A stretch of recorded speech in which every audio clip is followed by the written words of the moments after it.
My name is Sienna.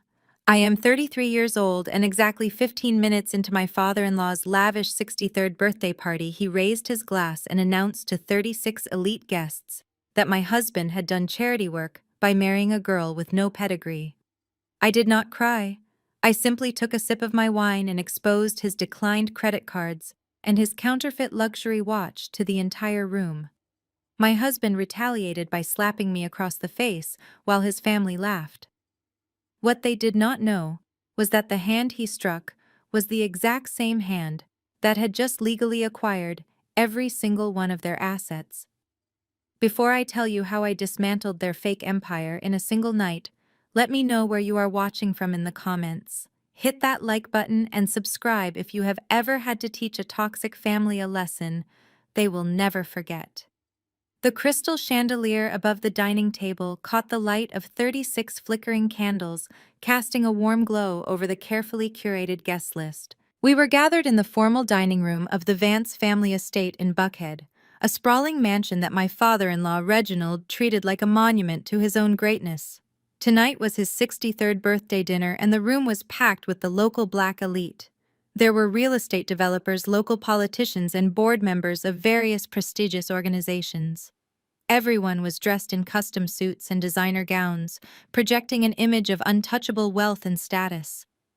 I sat quietly near the end of the long mahogany table, wearing a simple silk dress that my mother-in-law Vivian had loudly criticized as looking off the rack the moment I walked through the door.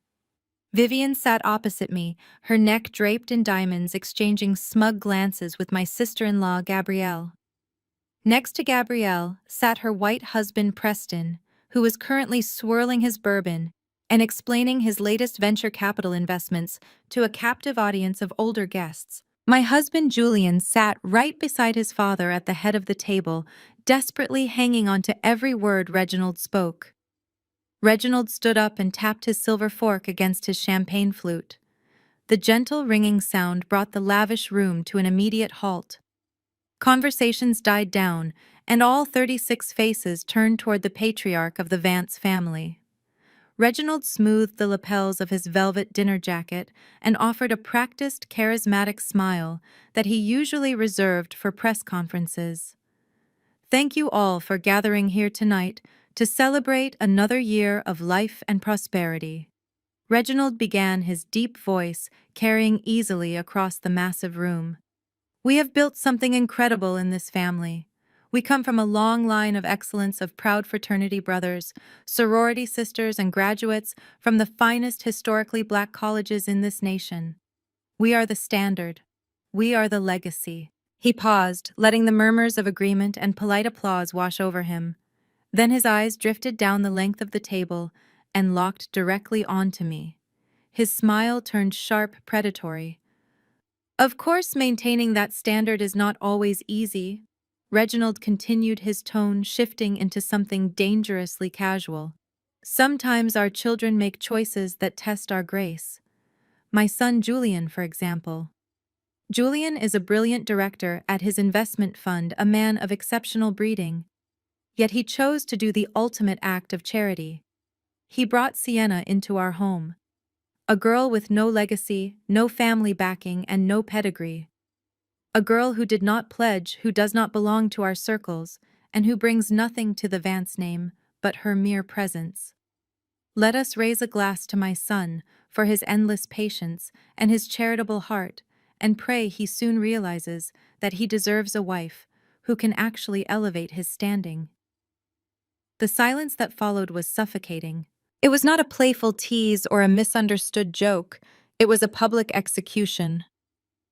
I looked around the room. Several guests shifted uncomfortably in their seats, looking down at their plates. Others, specifically Vivian and Gabrielle, were openly smirking. I turned to look at Julian, my husband of 7 years, expecting him to stand up, to defend me, to say absolutely anything. Instead, Julian kept his eyes fixed on his expensive leather shoes, completely silent, shrinking under his father's shadow, just like he always did. I felt the familiar burning sensation in my chest, the urge to shrink away and hide. For 7 years I had endured their passive-aggressive comments about my natural hair, my quiet demeanor, and my refusal to flaunt designer labels. I had let them believe I was just a regular woman from a working-class neighborhood who had gotten lucky. I had hidden my true identity as the sole heir to the Caldwell financial dynasty because I wanted Julian to love me, for me, not for my family's billions. But looking at his cowardly face right now, I realized there was nothing left to salvage. I reached for my wineglass, feeling the cool crystal against my fingers. I took a slow, deliberate sip of the expensive red wine. Then I set the glass down and stood up. I did not shout. I did not cry. I kept my voice perfectly level, ensuring that every single person in that dead silent room could hear me. "That was a beautiful speech, Reginald," I said, offering him a calm, razor-sharp smile. "And I completely agree about maintaining standards. For instance, a man of your profound legacy and wealth should probably make sure his bills are paid before hosting 36 people for a luxury dinner." Reginald's confident smirk faltered for a fraction of a second. "Excuse me," he barked, his voice laced with warning. I smoothed the front of my dress and took a step away from my chair. "I am just saying it is incredibly fortunate that I arrived early today. The catering company was preparing to pack up the king crab legs and the Wagyu beef because your exclusive Black American Express card was declined at 2 p.m. I actually had to quietly cover the $15,000 catering bill myself, so your prestigious guests would not have to eat cheese and crackers for your birthday." A collective gasp rippled through the dining room. Whispers erupted instantly.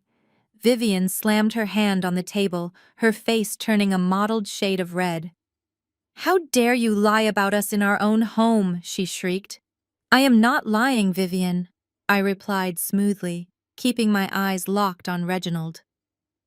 "And while we are on the subject of fake presentations, Reginald, you might want to stop gesturing so widely with your left hand.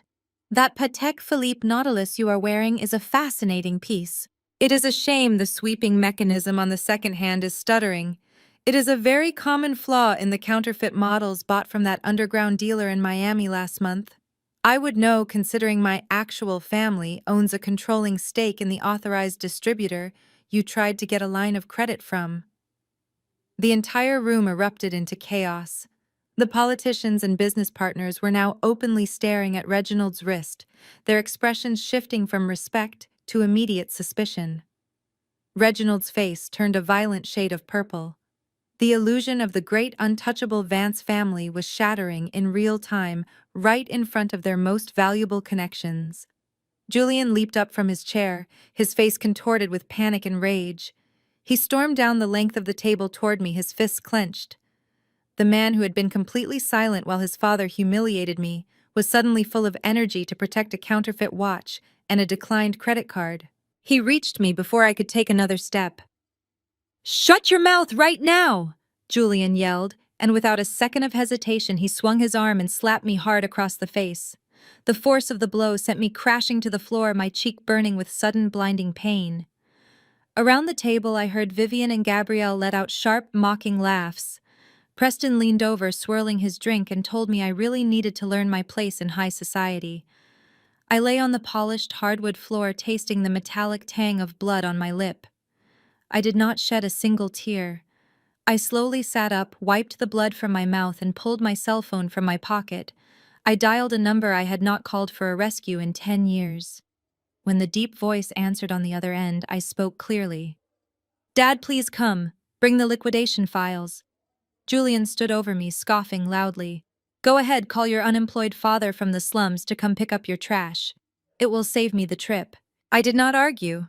I simply smiled, placed my phone back in my pocket, and sat gracefully on the velvet sofa in the corner to wait, knowing perfectly well that the storm was already on its way. The room was dead silent, except for the soft jazz music still playing from the hidden speakers. 36 pairs of eyes darted between Julian, who was breathing heavily with his fists still clenched, and me sitting perfectly poised on the velvet sofa. Vivian broke the silence. She stepped over the shattered glass of my wine, her heels clicking sharply against the hardwood. She looked down at me with absolute disgust. "You really are just a ghetto rat in a silk dress," she sneered. "Julian gave you a life you could never have dreamed of, and this is how you repay us. By trying to embarrass your father-in-law with some fabricated lies. Calling your broke daddy to come get you is the smartest thing you have done all night. I will have the maids bag up your cheap clothes, Gabrielle chimed in, leaning against her husband, Preston. I told you, Julian, you cannot turn a stray dog into a show dog. She has been jealous of this family since day one. Preston, the self-proclaimed venture capitalist from Silicon Valley, who had married into the Vance family a year ago, decided it was his turn to play the wise patriarch. He walked over, swirling his bourbon, looking down his nose at me with that classic white savior condescension I had stomached for entirely too long. Sienna, let me give you some advice, Preston said, using that slow, patronizing tone he reserved exclusively for me. When you marry into high society, you have to learn your place. Reginald has built an empire. Julian manages millions. You do not bite the hand that feeds you just because you feel insecure about your own background. You should apologize to Reginald, maybe beg Julian for forgiveness and learn to respect the natural order of things. I looked at Preston. His tailored suit and perfectly styled hair could not hide the slight nervous twitch in his left eye. I leaned back into the plush cushions of the sofa and crossed my legs. Learn my place, Preston, I asked, keeping my voice dangerously calm. That is fascinating advice coming from you. Speaking of natural orders and empires, how is that highly exclusive Silicon Valley tech incubator project coming along? The one you convinced Reginald to invest $15 million of his company's retirement fund into Preston's hand, jerked, sloshing a few drops of his bourbon onto the expensive Persian rug. The color drained from his face so fast he looked almost translucent. I have no idea what you are talking about. Preston stammered, his voice suddenly lacking its previous authority. Do you not? I tilted my head, ignoring the throbbing pain in my cheek. Because Reginald's board of directors has been asking for the quarterly returns on that $15 million investment for months. You told them the tech market was volatile, but the returns were guaranteed by the end of this quarter.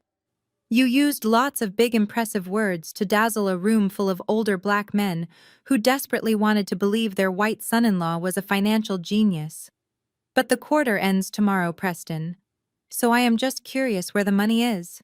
Reginald pushed past Julian, his chest heaving as he glared at me. Do not you dare bring my company's investments into your petty little tantrum. Preston is securing our family's generational wealth. He is managing portfolios you could not even begin to comprehend. Oh, I comprehend them perfectly, Reginald, I said, staring right back at him. In fact, I comprehended them so well that I spent my entire afternoon tracing the exact offshore routing numbers Preston used to funnel your generational wealth out of the country. Shut her up, Julian, Gabrielle shrieked, clutching Preston's arm. She is just trying to deflect because she got caught acting like trash. Julian laughed, a harsh, grating sound. You hear that, Preston? She is threatening us with her imaginary financial knowledge while waiting for her broke daddy's beat-up car to pull into our driveway. It is pathetic. He took a threatening step toward me again, raising his hand. I told you to keep your mouth shut, Sienna. You are done here. Get out of this house before I have security drag you out by your hair. Before Julian could take another step, a deep mechanical rumbling sound vibrated through the floorboards of the dining room. It was a heavy, synchronized growl of massive engines approaching the front of the estate. One of the guests, a local city councilman, was standing near the floor-to-ceiling windows that overlooked the front driveway. He suddenly gasped, stepping back from the glass. Reginald, the councilman, said, his voice trembling. What is going on outside? Julian froze. Reginald frowned and marched over to the windows, pulling aside the heavy silk drapes. Vivian and Gabrielle followed him, their annoyed expressions quickly transforming into sheer panic. I did not need to look out the window to know what they were seeing. 6 black custom-armored Cadillac Escalades had just violently breached the front gates of the Vance estate. They did not stop at the circular driveway. The lead vehicles drove straight up onto Vivian's meticulously manicured front lawn, their heavy tires ruthlessly crushing the imported Dutch tulips she bragged about at every country club luncheon. The SUVs parked in a tight tactical formation right in front of the grand mahogany entrance doors. The sheer aggression of the arrival sent a wave of terror through the dining room. Several guests backed away from the windows, whispering frantically to one another, wondering if they were being raided by federal agents or a cartel. "Who the hell is destroying my lawn?" Vivian screamed, pressing her hands against the glass. "Julian, call the police right now. Tell them we are being attacked." But Julian was speechless. He stared out the window, his jaw hanging open, as the doors of the Escalades swung open simultaneously. 4 men in sharp, tailored suits stepped out first. They carried thick leather briefcases and moved with the cold, calculated precision of corporate assassins. But it was the man who stepped out of the center vehicle that sucked the remaining oxygen out of the room.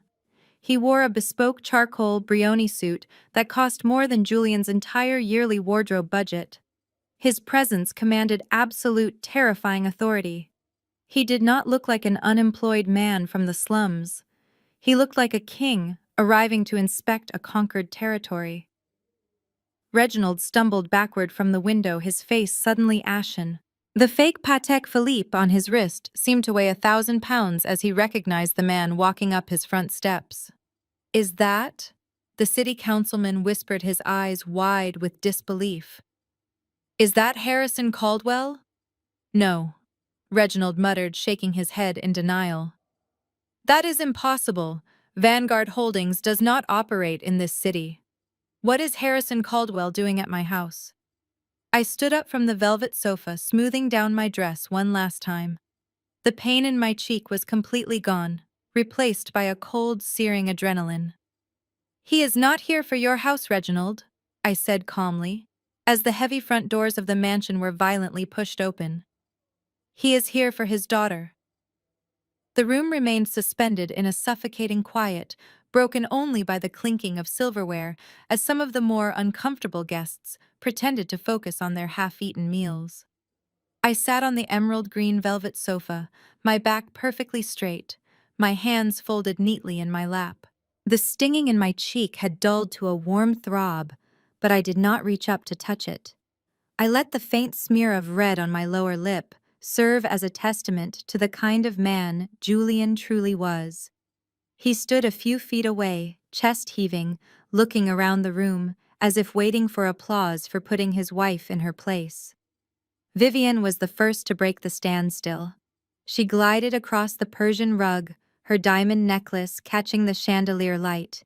She stopped right in front of me, looking down her nose with an expression of pure, unadulterated disgust. "Look at you!" Vivian sneered, her voice carrying easily across the dining room. "Sitting there like you actually belong among us. I told Reginald from the very beginning that bringing a girl from the wrong side of the tracks into this family would end in disaster. You do not have the breeding for this life, Sienna. You never pledged a proper sorority. You do not come from a legacy family. You show up to my country club dinners wearing your hair in those natural braids instead of presenting yourself with some class. We tried to polish you, but you cannot wash the ghetto off a street rat." I kept my eyes locked on hers, my expression unbothered. "Are you finished, Vivian?" I asked softly. "Because your designer gown is beautiful, but it does not hide the fact that your husband's business is currently hemorrhaging cash while you worry about the texture of my hair." Vivian gasped, taking a dramatic step back. Gabrielle immediately rushed to her mother's side, linking arms with her. Gabrielle wore a smug, triumphant smile.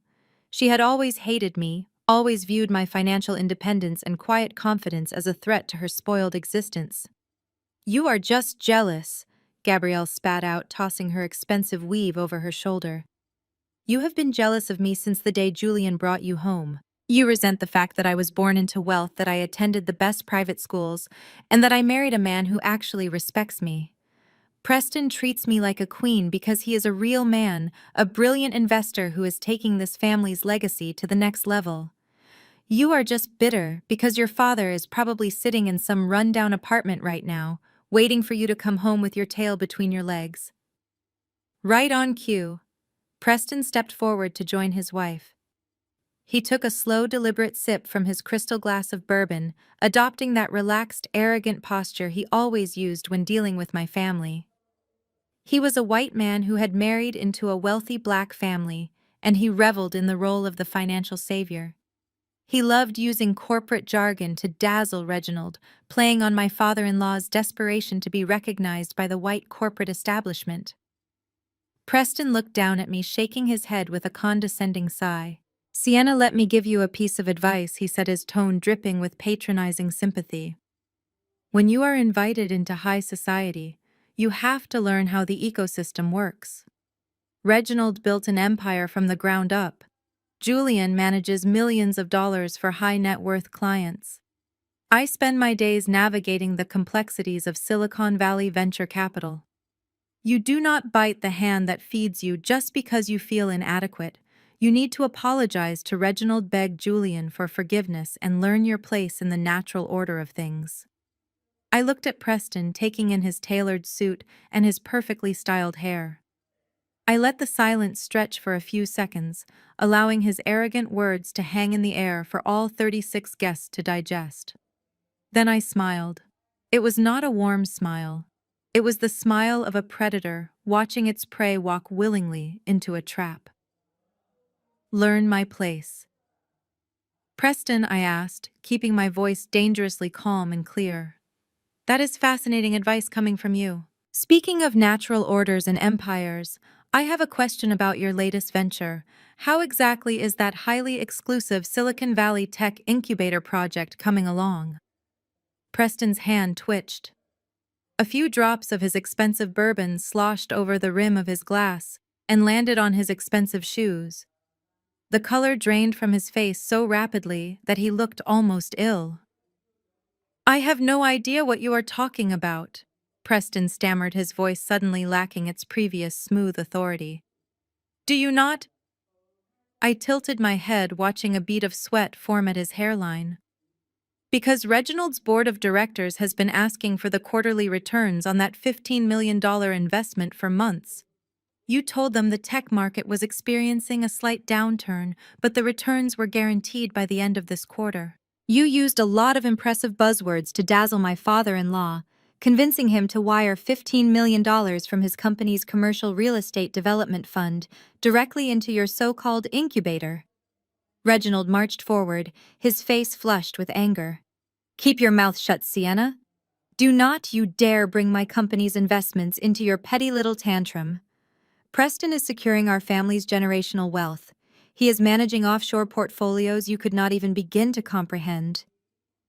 "Oh, I comprehend them perfectly, Reginald," I said, shifting my gaze to my father-in-law. "In fact, I comprehended them so well that I spent my entire afternoon tracing the exact offshore routing numbers Preston used. It is funny how a Silicon Valley tech incubator operates exclusively out of shell companies in the Cayman Islands." Preston took a step back, his chest rising and falling rapidly. "She is lying," he practically shouted, looking frantically between Reginald and Julian. "She is just trying to deflect because Julian caught her making a scene. She does not know anything about finance. If I do not know anything about finance, Preston, then you should have no problem explaining why you missed your margin call 2 days ago." I countered, my voice echoing off the high ceilings. I leaned forward slightly, lowering my voice just a fraction to force everyone in the room to lean in to hear me. "The quarter ends tomorrow, Preston. The board is expecting a $15 million principal return plus interest, so I am just curious, where is the money?" Gabrielle looked at her husband, her confident sneer faltering for the first time all night. "Preston, what is she talking about? Where is the money from my father's company?" "Do not listen to this ghetto trash," Julian interrupted, stepping between me and Preston. He pointed a shaking finger at my face. "She is making up lies to tear this family apart. She is waiting for her broke father to show up in a beat-up Honda to take her away." I looked at Julian, observing the sheer terror masking his bravado. I glanced up at the ornate grandfather clock ticking in the corner of the dining room. It had been exactly 14 minutes since I made my phone call. I settled back into the velvet cushions and smoothed my dress. I did not need to say another word. The seed of doubt had been planted. The cracks in their perfect facade were widening into canyons, and my father was exactly 1 minute away.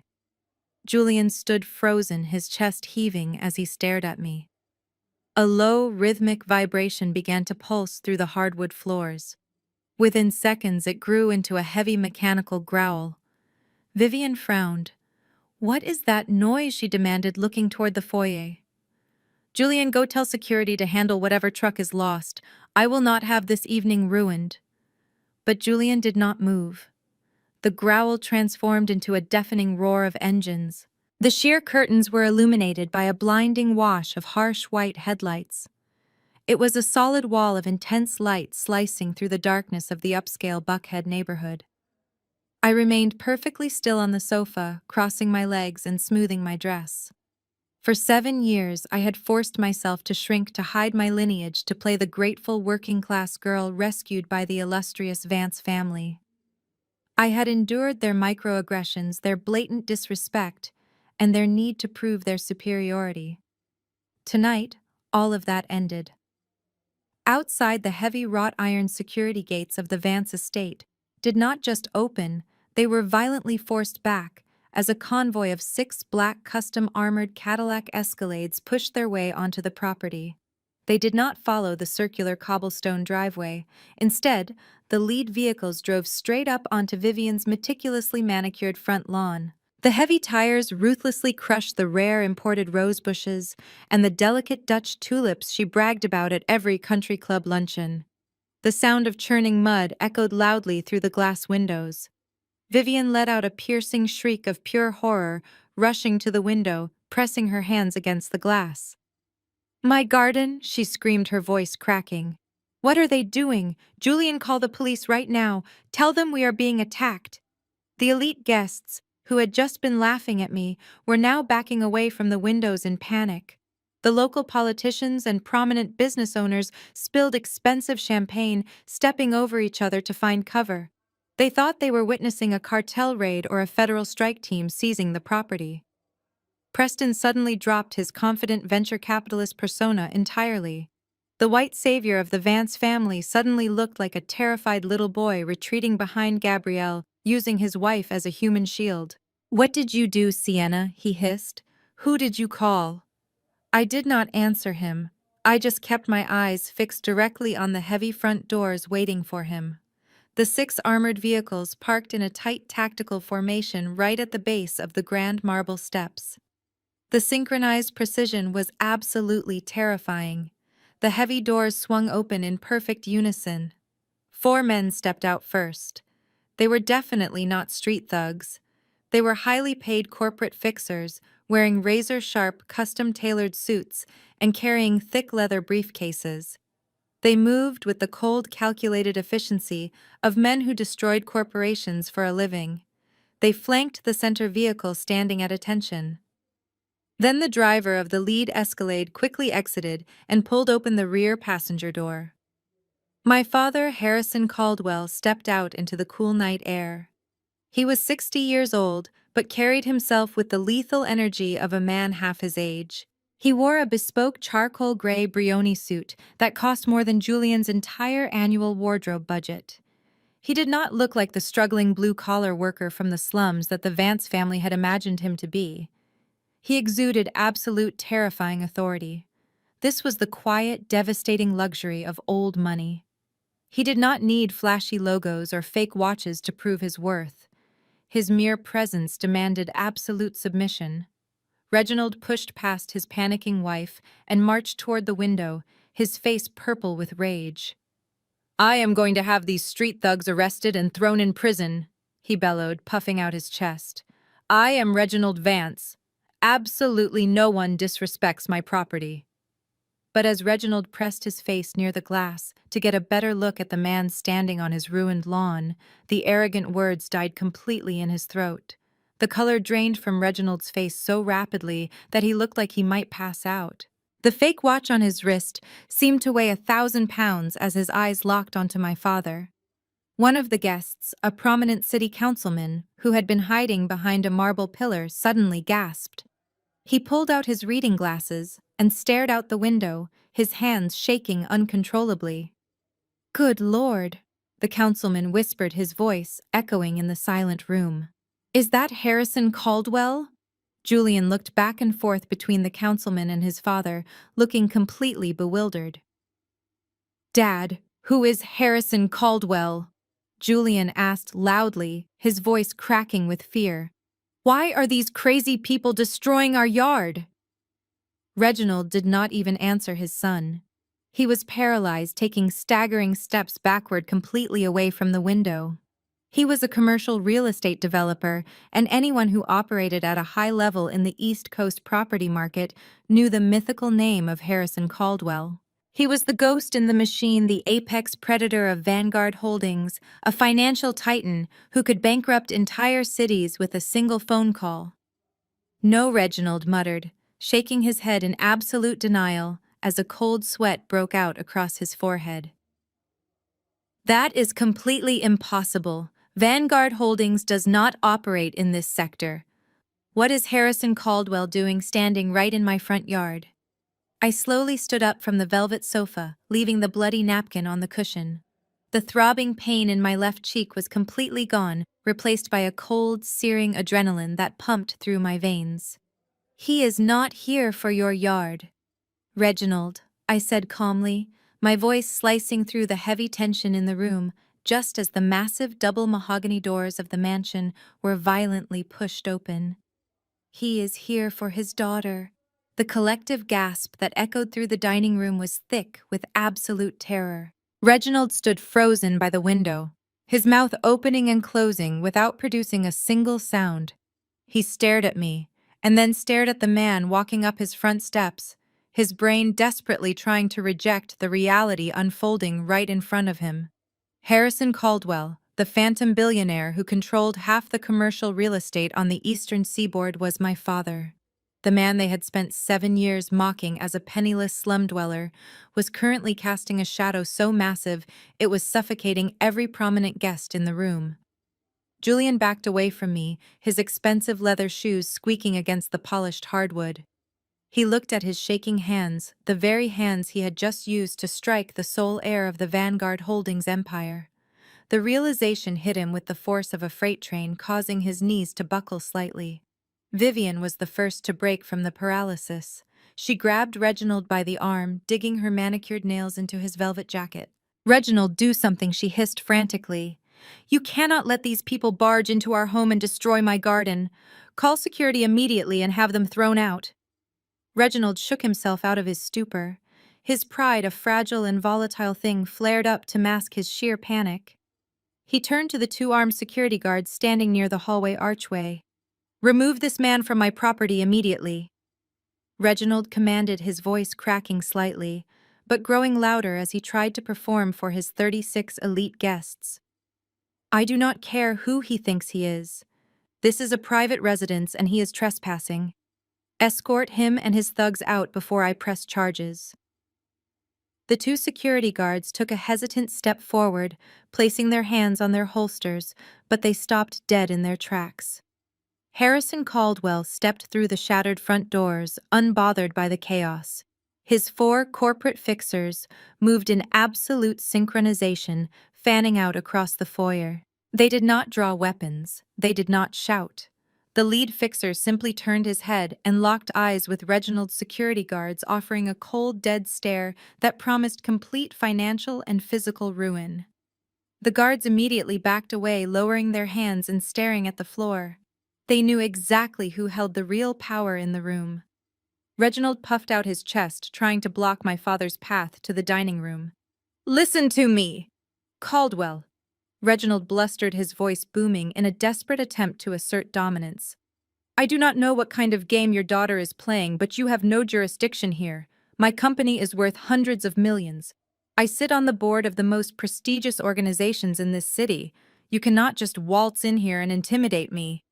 Harrison did not stop walking. He did not blink. He did not even look at Reginald.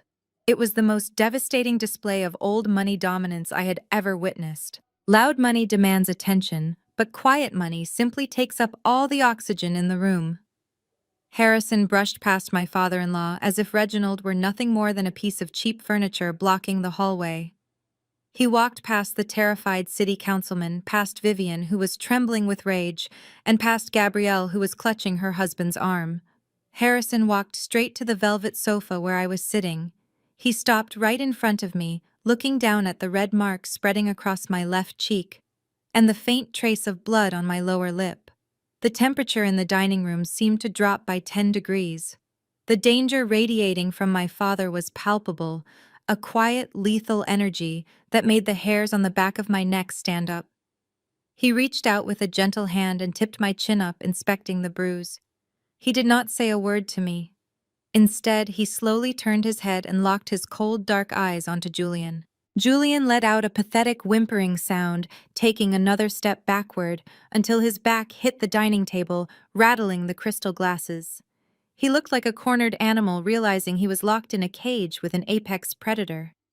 My father took a slow, deliberate breath, preparing to dismantle my husband, but I gently placed my hand on his tailored sleeve. "I am fine, Dad," I said, my voice steady and clear in the silent room. "I have this completely under control." Harrison looked back at me, his harsh expression softening just for a fraction of a second. He nodded, stepping back to give me the floor.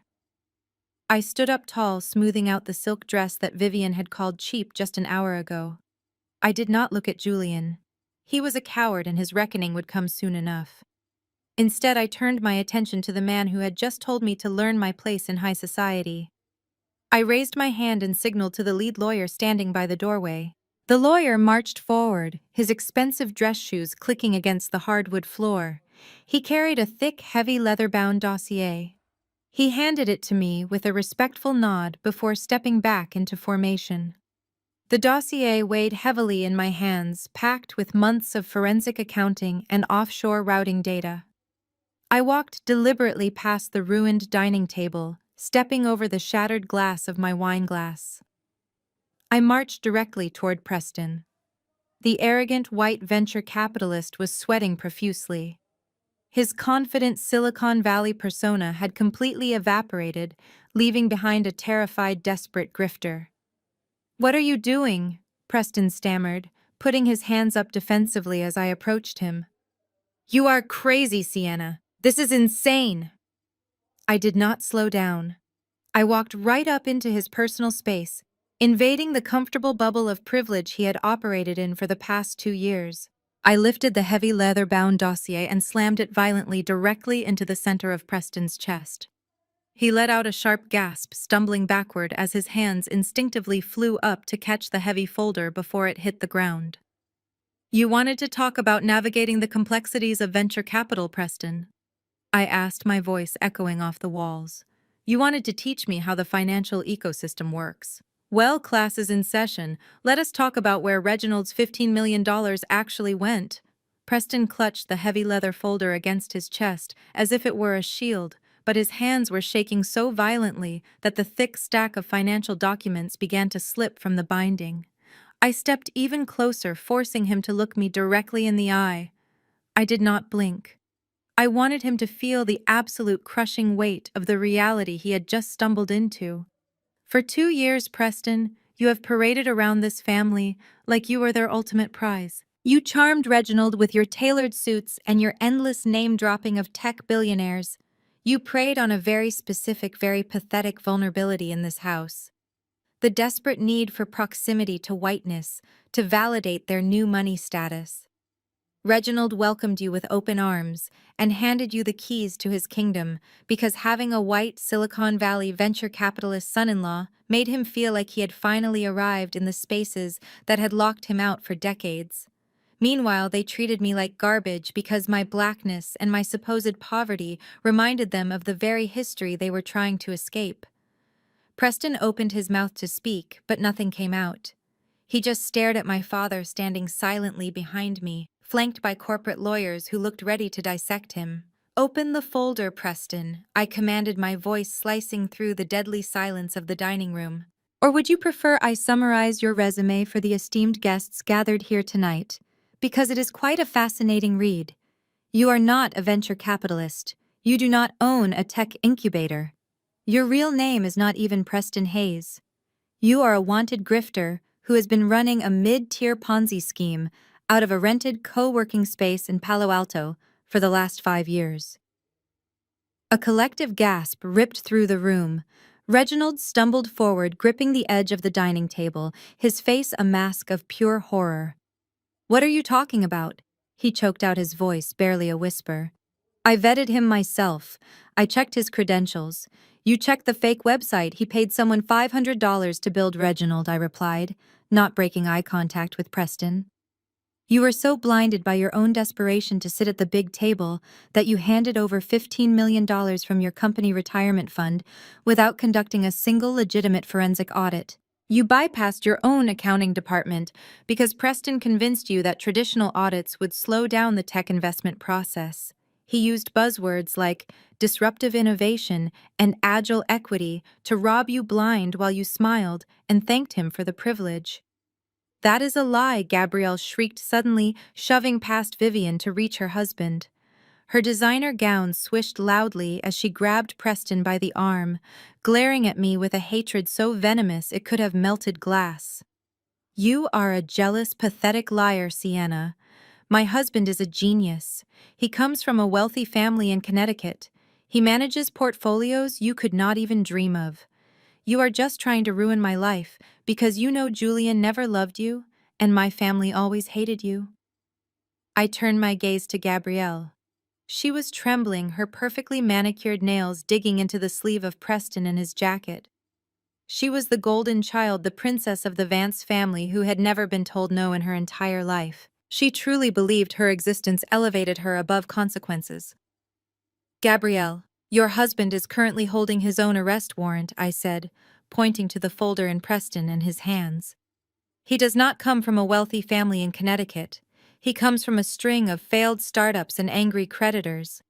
He used your father and his $15 million to pay off the initial investors of his previous fraudulent scheme to keep himself out of federal prison.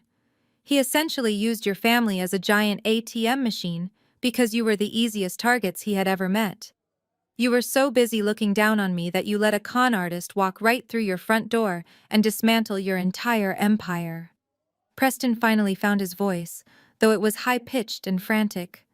"This is defamation," he yelled, looking pleadingly at the politicians and businessmen who were watching the scene unfold with morbid fascination.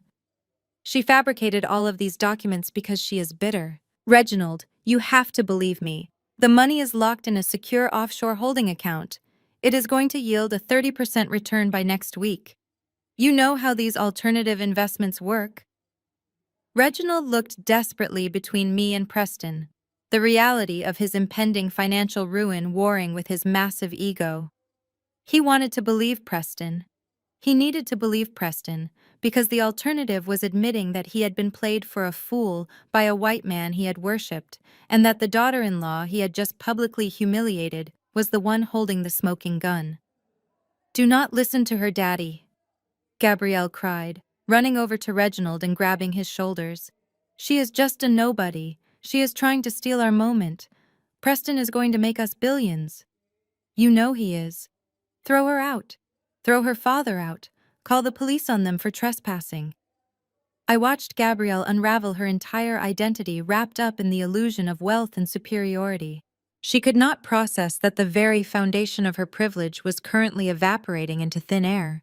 Her husband was a fraud, her father was broke, and the woman she had treated like dirt was the one pulling the strings.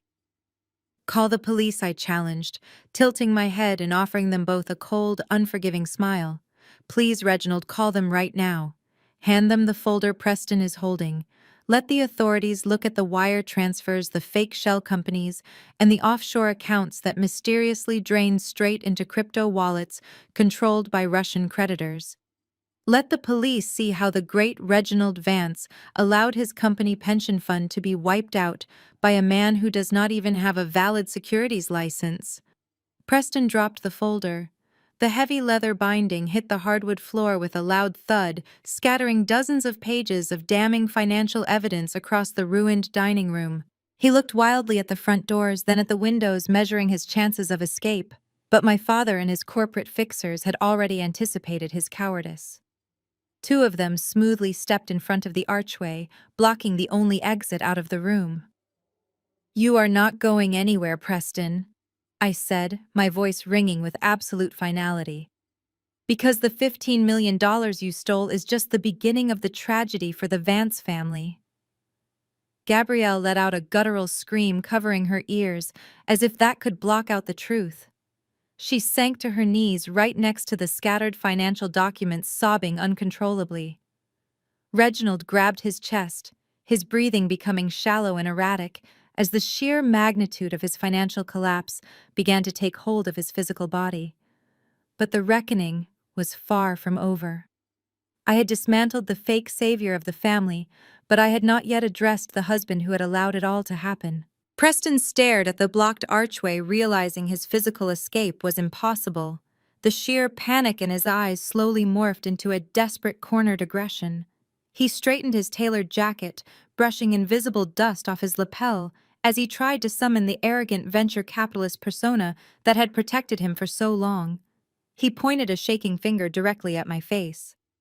"This is a coordinated corporate attack," Preston shouted, his voice cracking slightly before he forced it into a deeper register. He turned to Reginald, who was still clutching his chest. "Do not listen to her, Reginald. These documents are completely fabricated. Vanguard Holdings is notorious for these aggressive takeover tactics. She is committing corporate espionage and trying to frame me to steal our proprietary technology." I just looked at him, amazed that he was still trying to use meaningless buzzwords to save his life. "I am calling my legal team right now," Preston continued, pulling his phone from his pocket with trembling hands. "I am going to sue you and your father for defamation, Sienna. I will drag you through federal court for this. You are going to rot in a federal prison for forging financial documents and attempting to extort my company." Reginald seemed to cling to Preston and his words like a drowning man grabbing a life preserver. He nodded frantically, his breathing still ragged. "Yes," Reginald stammered, looking at my father with a mixture of terror and misplaced pride. "Preston is right. You cannot just forge banking records. My son-in-law is a legitimate investor. I will destroy you for this, Caldwell." I did not argue with either of them. Arguing with men who were desperately lying to themselves was a waste of breath. Instead, I reached into the pocket of my silk dress and pulled out my cell phone. I swiped across the screen, opening the smart home application that controlled the entire Vance estate. Because Julian had always been too lazy to manage the household technology, he had given me the master administrative access years ago. I tapped the audio control settings, overriding the soft jazz that was still playing through the hidden surround sound speakers in the dining room ceiling. I maximized the volume. "What are you doing?" Vivian demanded, her voice shrill with panic as the music abruptly cut out, leaving a heavy static hum in the air. "I am giving Preston the floor," I said quietly. Since he claims to be such a brilliant venture capitalist, I thought the distinguished guests gathered here tonight might enjoy hearing his latest pitch meeting. I tapped a file on my screen and hit play. The crystal-clear audio filled the massive dining room, echoing off the mahogany walls.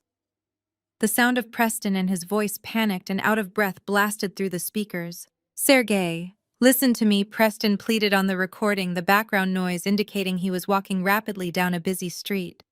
"You have to give me until the end of the month. The crypto market crashed and the liquidity is gone, but I have a new funding source. I just need 2 more weeks." A heavy, thick, Russian-accented voice replied through the speakers. "You do not have 2 weeks, Preston. You owe us $12 million. If the money is not wired by Friday, we are not just breaking your legs. We are coming for your new wife. I swear to God I have the money." Preston begged, his recorded voice echoing above the heads of the 36 terrified guests. "I just married into a family of gullible, flashy idiots. They are absolute marks, Sergey. The father-in-law is this arrogant old fool who is so desperate for white corporate validation that he hands over millions without reading a single contract. I already got him to commit $15 million from his commercial real estate fund. They are the dumbest new money trash I have ever seen. They care more about their country club memberships than their balance sheets." The entire dining room stopped breathing. The silence was so profound, you could hear the ice melting in the water glasses. "Just give me a few more days to forge the quarterly statements," Preston and his voice continued whining through the speakers. "I promise you, Sergey, I will bleed the old man dry. I will drain his entire pension fund before they even figure out how to log into the portal. You will have your 12 million, and I will disappear before the holiday weekend. I hit pause, cutting the audio off abruptly. The silence that slammed back into the room was deafening. I slipped my phone back into my pocket and looked at the crowd of local politicians, real estate developers, and fraternity brothers who had spent the last hour praising Reginald and his brilliant white son-in-law. They were all staring at Reginald with profound pity and secondhand embarrassment. The great Reginald Vance, the man who constantly bragged about his elite pedigree and his unmatched business acumen, had just been exposed as an easy mark. His desperate need for proximity to whiteness had cost him his entire empire, and the whole room had just heard the man who robbed him laugh at his stupidity. Gabrielle slowly stood up from the floor where she had been kneeling. Her designer dress was wrinkled, and her face was stained with mascara tears. She looked at Preston. Preston raised his hands, backing away from his wife. "Gabby, sweetheart, listen to me," he stammered, his eyes darting frantically. "That was an AI deepfake. Sienna generated that audio to frame me. You know how crazy technology is these days. You know I love you." Gabrielle did not say a word. She closed the distance between them in 3 rapid steps and swung her arm with every ounce of strength in her body. The slap echoed through the dining room, sounding like a gunshot. It was so forceful that it knocked Preston off balance, sending him crashing into a serving cart. Silverware and porcelain plates clattered to the floor alongside him. "You pathetic lying garbage!" Gabrielle screamed, her voice tearing through her throat. "You used me! You ruined my family!" She lunged at him again, grabbing his expensive suit jacket and tearing the fabric as she hit his chest repeatedly. The corporate fixers standing by the door did not intervene. They simply watched the golden child of the Vance family dismantle the illusion of her perfect marriage. I watched Preston cowering on the floor, shielding his face from his wife and his attacks, but I felt no satisfaction. Preston was a grifter who saw an open door and walked through it. But the real betrayal was not the white con artist stealing from the family. It was the family member who had held the door open for him. I slowly turned my head away from the chaos on the floor and locked my eyes onto my husband. Julian was standing perfectly still, pressed against the dining table, looking like a man waiting for the executioner to call his name. Because Julian knew that Preston could not have bypassed the company accounting department all by himself. Julian knew that I possessed the rest of the liquidation files, and Julian knew his turn had finally come. Reginald's breathing grew ragged and shallow. He clutched his chest, his fingers bunching the fabric of his velvet dinner jacket as he stumbled against the edge of the mahogany table. The sheer magnitude of losing $15 million was physically breaking him down. He looked at the shattered plates on the floor, then at Preston, who was bleeding from the scratches Gabrielle had just inflicted, and finally turned his desperate eyes toward his son. Julian Reginald wheezed, his voice lacking all of its previous booming authority. "Call the police. Call the FBI. Do not let that piece of white trash leave this room. I want him arrested for fraud right now." Everyone turned to look at Julian. As a director at an investment fund and the supposed heir to the Vance empire, this was the moment he was supposed to step up and defend his family's honor. Instead, he stood entirely frozen. A thick sheen of sweat coated his forehead, practically dripping down his temples. His expensive smartphone was clutched so tightly in his right hand that his knuckles were white, yet he made absolutely no move to unlock the screen. He was shaking his eyes, darting frantically between Preston, who was slowly pulling himself up from the floor, and me standing completely composed just a few feet away. I took a slow, deliberate step toward him. The sound of my heels on the hardwood floor was the only noise cutting through the heavy silence of the dining room. I walked right into his personal space, closing the distance until I was standing exactly where I had been when he swung his arm and struck my face just 20 minutes earlier. The faint metallic taste of blood was still on my tongue, but I felt nothing but absolute power. "Did you not hear your father, Julian?" I asked, keeping my voice soft but laced with lethal intent. "He gave you a direct order. Call the authorities. Have the man who just robbed your family blind hauled away in handcuffs." Julian swallowed hard, his Adam's apple bobbing. He could not meet my eyes. He looked down at the floor, his breathing coming in short, panicked gasps. "Sienna, please," he whispered, the sound so pathetic it almost made me laugh. "Just stop. You have made your point. You brought your father here. You ruined the party. Let us just handle this privately." "Handle what privately?" I tilted my head, feigning innocence. "A $15 million federal crime. That seems like a matter for the authorities. Unless, of course, calling the police is the absolute last thing you want to do right now." I stepped even closer, lowering my voice so only the people immediately surrounding us could hear the poison dripping from my words. "Aren't you going to call the cops, Julian? Or are you afraid he'll expose your little arrangement?" From the floor, Preston let out a wet, hacking cough that morphed into a desperate, manic laugh. He wiped the blood from a scratch on his cheek, leaving a red smear across his pale skin. The venture capitalist facade was completely dead, replaced by the cornered rat he truly was.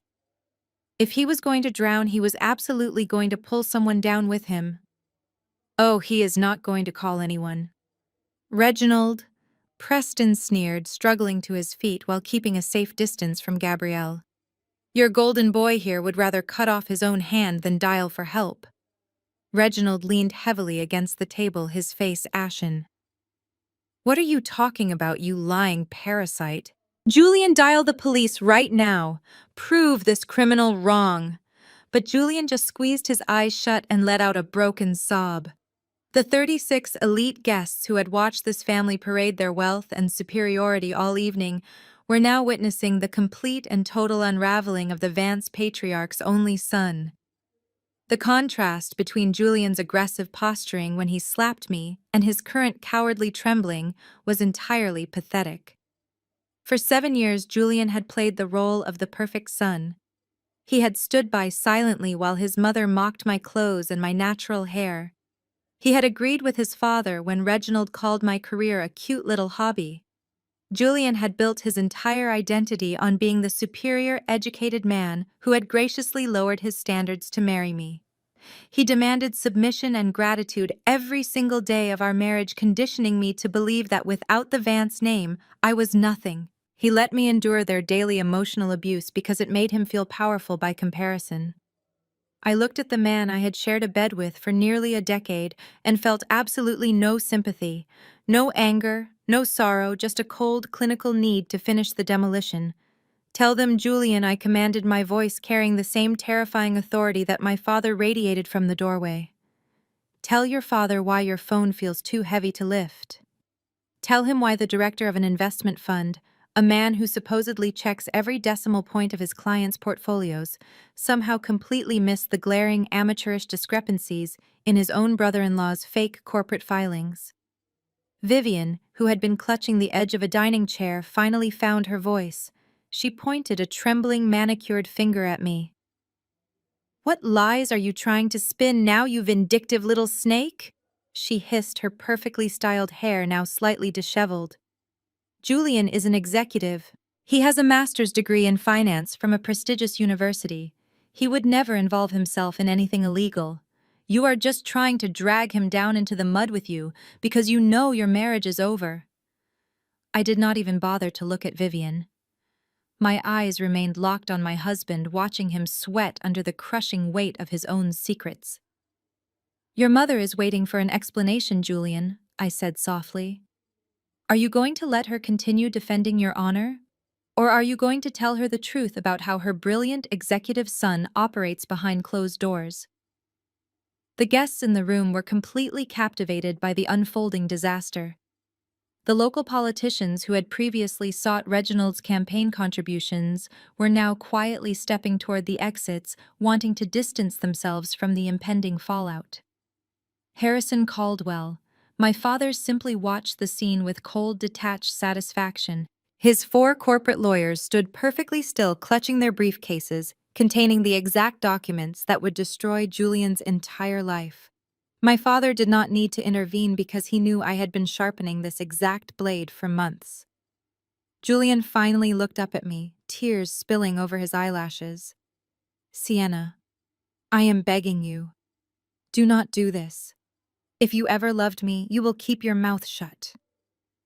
I reached up and gently touched the swelling bruise on my left cheek.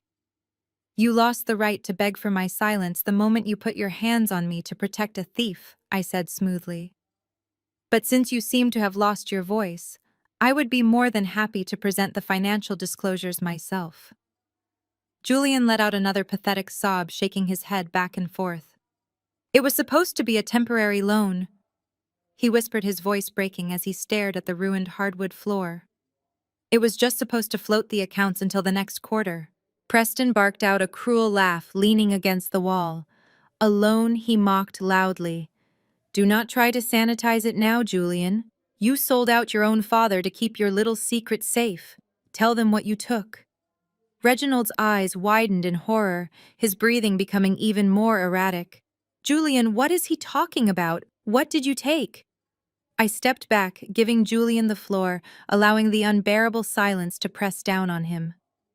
The facade of the powerful, wealthy Vance family was completely stripped away, leaving nothing but a room full of cowards and thieves turning on each other to save their own skins. I turned my back on Preston, who was still bleeding on the hardwood floor, and focused entirely on the man I had married. Julian was leaning heavily against the edge of the dining table, his breathing shallow and rapid. He looked like a cornered animal, realizing there was absolutely nowhere left to run. I held out my hand, and one of my father's corporate lawyers stepped forward, placing a single thin red folder into my palm. Unlike the massive dossier I had thrown at Preston, this folder was incredibly light. It only contained 3 sheets of paper, but those 3 sheets were about to destroy Julian's entire existence. I walked up to him, stopping mere inches away. I could smell the stale alcohol on his breath and the sour scent of fear radiating from his pores. Tell them, Julian, I said, my voice low and dangerous. Tell your father exactly what you discovered 8 months ago, when you conducted the internal audit of the commercial real estate fund. Julian shook his head frantically, his eyes pleading with me. Sienna, please do not do this, he begged, his voice dropping to a desperate whisper. I am your husband. We can fix this. I was trying to protect the family. I was trying to protect my father. Protect your father, I repeated, letting out a sharp, humorless laugh that echoed through the silent room. That is a fascinating way to describe taking a $2 million bribe to look the other way while a con artist drained the company pension fund. Reginald let out a strangled gasp, clutching the back of a dining chair for support.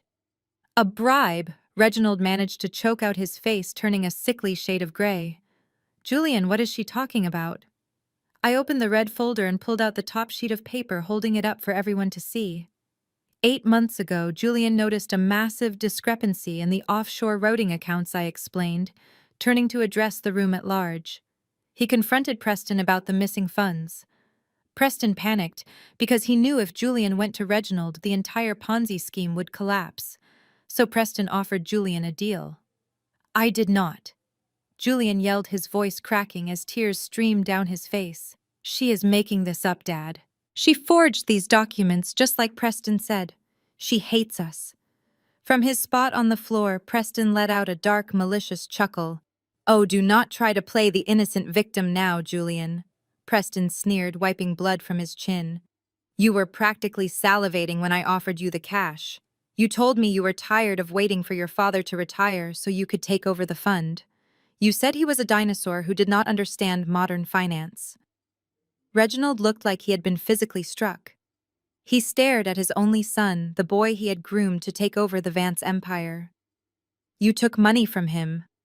Reginald asked, his voice trembling with a mixture of rage and profound heartbreak. You let him steal from our family, from our employees.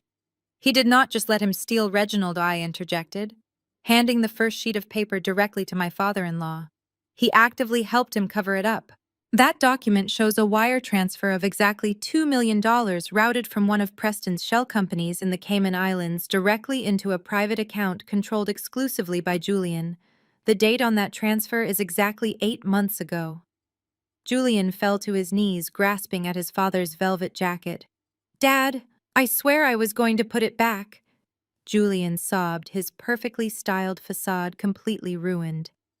I was going to use the money to make aggressive trades and earn back the missing 15 million before the end of the fiscal year. I was trying to be the financial genius you always wanted me to be. I wanted to save the company and prove that I was ready to be the CEO. You were not trying to save anything, Julian, I said, stepping back from him in disgust. You took the blood money, and in exchange you used your executive clearance to doctor the family company ledgers. You created fake quarterly reports and authorized forged dividend statements to keep the board of directors completely in the dark. You became an active accomplice in the embezzlement of your own father's legacy. The 36 elite guests erupted into chaotic whispers. Several men who were investors in Reginald's company began pulling out their phones, frantically dialing their own financial advisors. The room was descending into absolute panic as the reality of the situation set in.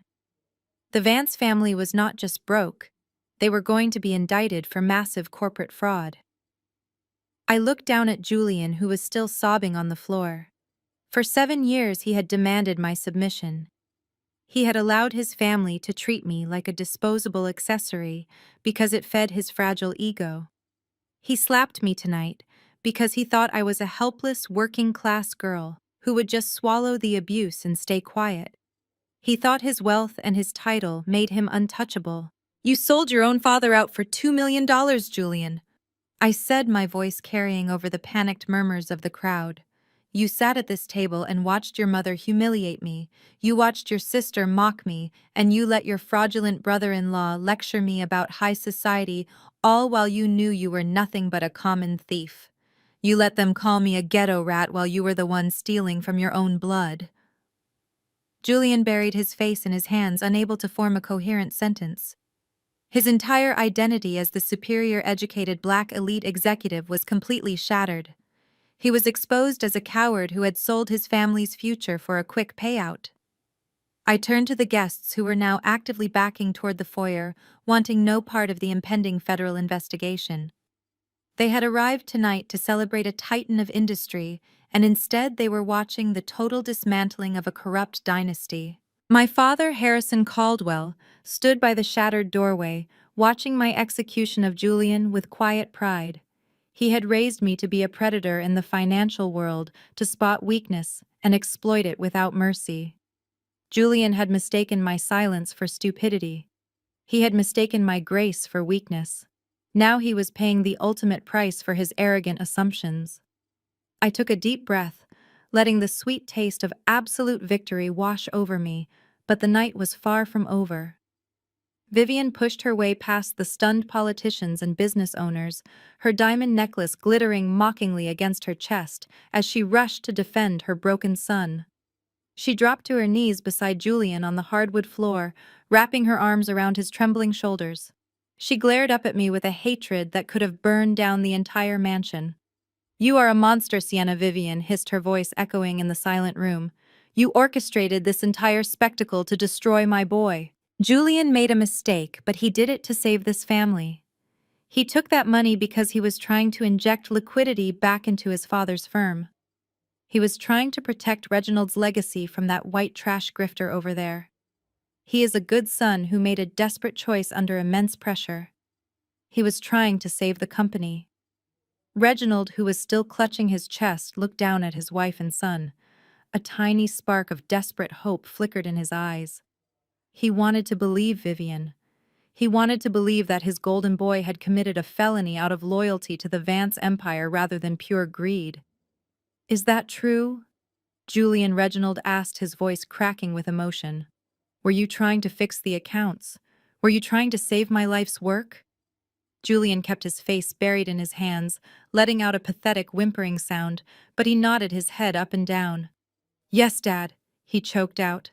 I was trying to save us. I let out a soft, genuine laugh that cut straight through the heavy air of the dining room. I looked at my mother-in-law, whose manicured hands were desperately clinging to her son's tailored jacket. You really will construct any narrative to keep your golden boy on a pedestal. Will you not, Vivian? I said, taking a slow, deliberate step toward them. For 7 years, you have blamed me for everything wrong in this marriage. You blamed me for not fitting into your elite circles, for not being elegant enough, and most importantly, for not giving you a grandson to carry on the Vance legacy. I paced slowly around the shattered porcelain on the floor, making sure every guest in the room was hanging on to my every word. Do you remember last Christmas, Vivian? You stood in this exact room and loudly suggested to your country club friends that Julian should find a woman whose womb was not as barren as her bank account. You said a Vance man needed a male heir to carry on the empire and that I was a defective investment. You let me sit there and absorb your cruelty while your son poured you another glass of champagne. Vivian lifted her chin defiantly. I only spoke the truth, she snapped. You failed to perform your most basic duty as a wife. I stopped pacing and turned to face her. I raised my hand and my father's second corporate lawyer stepped forward. He did not hand me a thick dossier. He handed me a sleek black folder containing a single glossy brochure and a deed of trust. I casually flipped the folder open. Julian did not use that $2 million to save the company, Vivian. I said, my voice carrying a lethal calm. He did not invest a single dime of that hush money back into the commercial real estate fund. Instead, he wired the entire amount directly to an escrow account to purchase a luxury penthouse in Midtown Atlanta in cash. Vivian blinked, her mouth opening and closing as the information failed to compute. A penthouse, she whispered, looking down at her son. Julian, what is she talking about? I did not give Julian a chance to formulate another lie. He bought it for a woman named Maya. I continued, holding up the deed of trust. She is a 24-year-old bottle service girl he met at a club downtown. And the most exciting part, Vivian, she is currently 6 months pregnant, with a boy. The collective gasp from the 36 elite guests was so loud it sounded like all the oxygen had been sucked out of the room. The politicians who had been inching toward the door froze in their tracks, completely captivated by the grotesque unraveling of the city's most prominent family. Vivian let go of Julian, as if his skin had suddenly caught fire. She scrambled backward on the floor, her designer gown tangling around her legs. Her face contorted in absolute horror. A bottle service girl. Vivian gasped, her voice trembling with revulsion. You took $2 million of your father's stolen money to buy a house for a streetwalker. Julian reached out for his mother, but she slapped his hand away with a violent shriek. Do not touch me, she screamed. You stole from your own family to fund a secret life with a tramp. I looked down at the man who had demanded my submission for 7 years. You sold out your father's life work to fund your double life, Julian. I said, my voice completely devoid of sympathy. You let your mother berate me for our fertility struggles, making me feel like a broken woman. You let me endure invasive medical tests and hormone treatments, knowing perfectly well that the reason we were not conceiving was because you were spending your nights across town building a new family with stolen money. Julian was completely shattered. The facade of the brilliant, loyal investment fund director was entirely gone. He collapsed onto his side, curling into the fetal position on the hardwood floor. He sobbed uncontrollably, a pathetic, broken man who had just lost the backing of the only people who had ever tolerated his arrogance. He had no money, no prestige, and now he did not even have the delusional protection of his mother. I watched Julian curl tighter into himself, weeping into the polished wood. The elite guests whispered furiously among themselves. The city councilman was already typing rapidly on his phone, likely drafting a statement to distance his political campaign from Reginald's fraudulent enterprise. Gabrielle, who was still sitting on the floor near Preston, stared at her brother with an expression of pure disgust. The Golden siblings, who had spent their entire lives competing for their father's approval, had both brought catastrophic ruin to the family name in the exact same night. Julian looked up at me, his face red and swollen with tears. I am sorry, Sienna. He choked out, his voice barely audible over the murmurs of the crowd. I am so sorry. I never wanted to hurt you. I just felt so trapped by my father's expectations. I stared down at him, feeling absolutely nothing. You were not trapped, Julian, I replied smoothly. You were greedy. You wanted the prestige of the Vance name, the millions from Preston's fraud, and the perfect little secret family on the side. You thought you were untouchable. But the problem with building an empire on a foundation of lies is that it only takes one person to tell the truth and the whole thing comes crashing down. Reginald could not take it anymore. The sight of his son groveling at my feet, the realization of the massive financial theft, and the sheer public humiliation shattered the last remnants of his sanity. He turned his furious bloodshot eyes away from Julian and locked them directly onto me, preparing to unleash the final desperate attack of a ruined man. But before Reginald could redirect his fury toward me, his gaze snapped back down to the pathetic figure of his son, weeping on the hardwood floor. The sheer magnitude of Julian and his betrayal overrode every ounce of paternal instinct Reginald had left.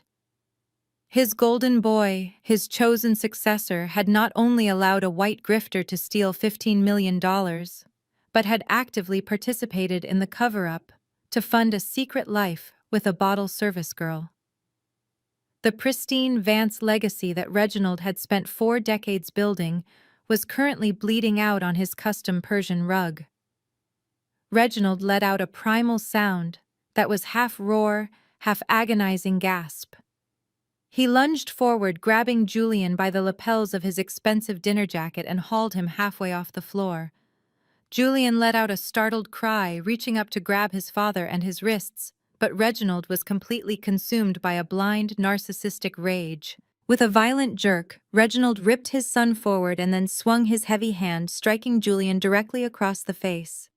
The sound of the slap was sharp and sickeningly loud, echoing off the high ceilings of the dining room, with absolute perfect symmetry to the blow Julian had delivered to me just half an hour earlier. It was instant, undeniable karma. Julian crashed back down onto the floor, clutching his jaw, his eyes wide with shock and betrayal. Vivian screamed, covering her mouth with her trembling hands, but she did not step forward to help him. The revelation of the pregnant mistress had completely severed her blind loyalty. "You disgust me!" Reginald spat out his chest, heaving as he stood over his trembling son.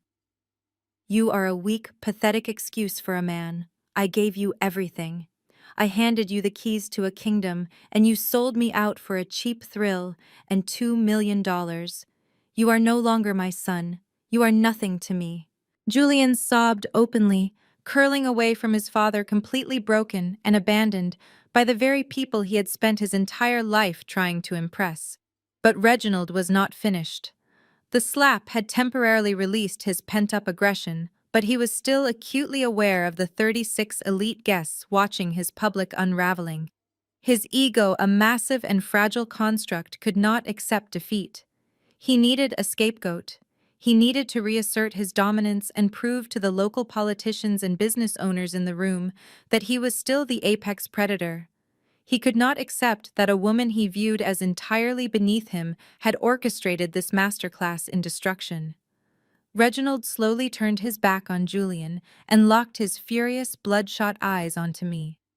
He straightened his velvet jacket, wiping a bead of sweat from his brow as he tried to summon the commanding presence of a commercial real estate titan. He pointed a shaking finger directly at my face, his jaw locked in pure, unadulterated hatred.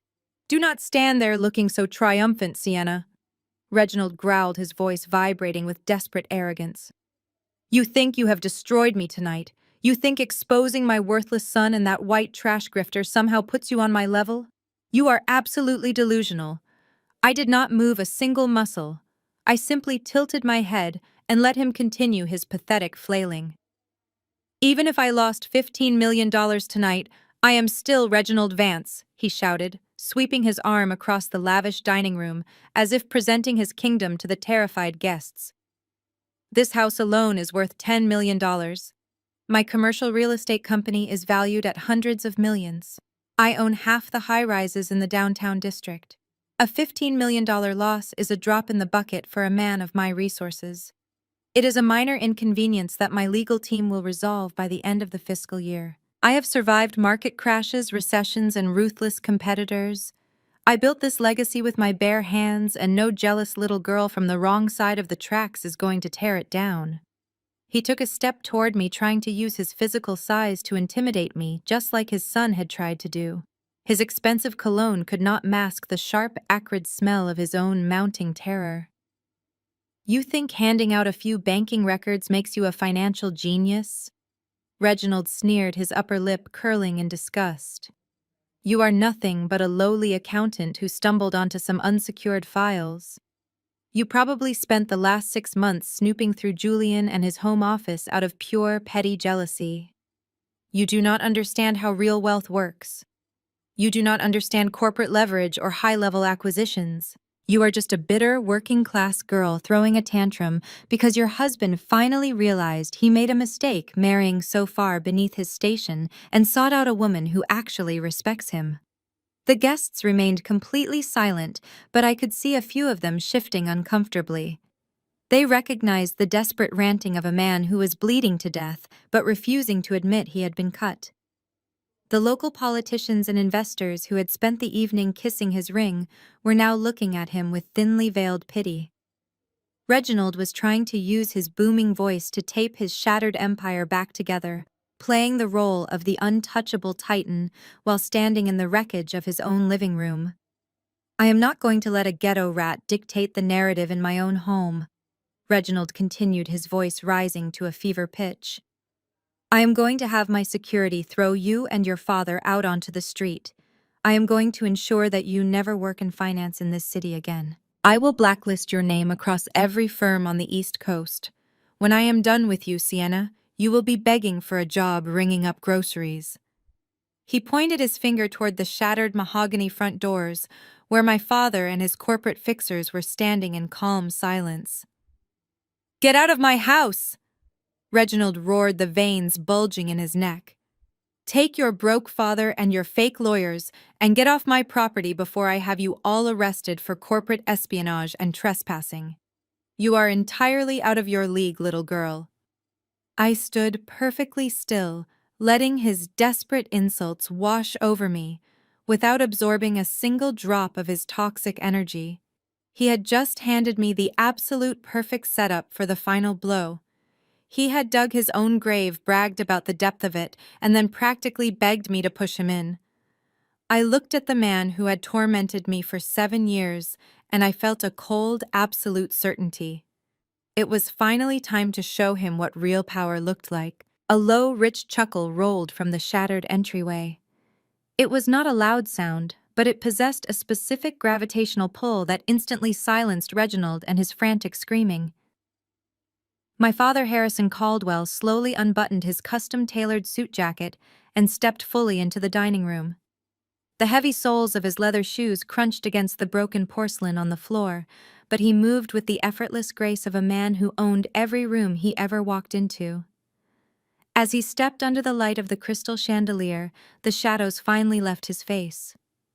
I watched the exact moment the realization hit the most powerful guests in the room. The city councilman, who had been inching toward the hallway, suddenly froze, his eyes widening in pure, unadulterated terror. He stumbled backward, bumping into a serving cart. Next to him, a prominent commercial developer, who had just partnered with Reginald, dropped his crystal glass of bourbon, letting it shatter on the floor. Good Lord, the developer whispered, his voice trembling so violently it echoed in the dead silent room. It is Vanguard. It is the chairman of Vanguard Holdings. The name dropped like a physical bomb into the center of the room. Vanguard Holdings was not just a company. It was the apex predator of the Eastern Seaboard financial markets. It was the invisible hand that funded mayoral campaigns, bought out failing regional banks, and controlled billions in commercial real estate. To the black elite of the city, Vanguard was an untouchable myth, a corporate giant that swallowed competitors whole. The crowd of politicians and socialites immediately parted like the Red Sea scrambling to get out of my father and his way. They pressed their backs against the mahogany walls, desperate to distance themselves from Reginald. They knew that standing too close to a man in Harrison Caldwell and his crosshairs was professional suicide. Reginald stood paralyzed at the head of his dining table. The arrogant posture he had maintained just moments ago collapsed completely. He looked at my father, then looked at the terrified politicians cowering against the walls, and finally, his bloodshot eyes darted toward me. His brain was violently rejecting the truth.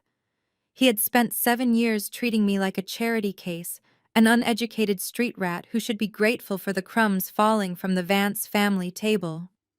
He could not process that the man he had just threatened to arrest was the ultimate billionaire kingmaker he had spent his entire career trying to emulate.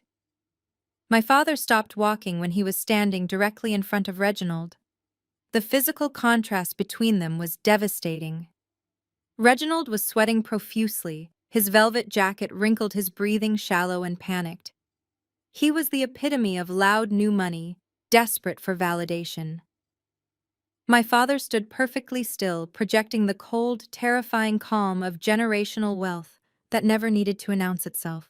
You invite the city council to your home to eat crab legs and pretend you are the king of this city.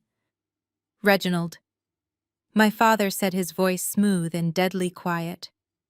You boast about your country club memberships and your fake luxury watches to create an illusion of power. Yet you do not even recognize the man who owns the banks that finance your entire pathetic existence.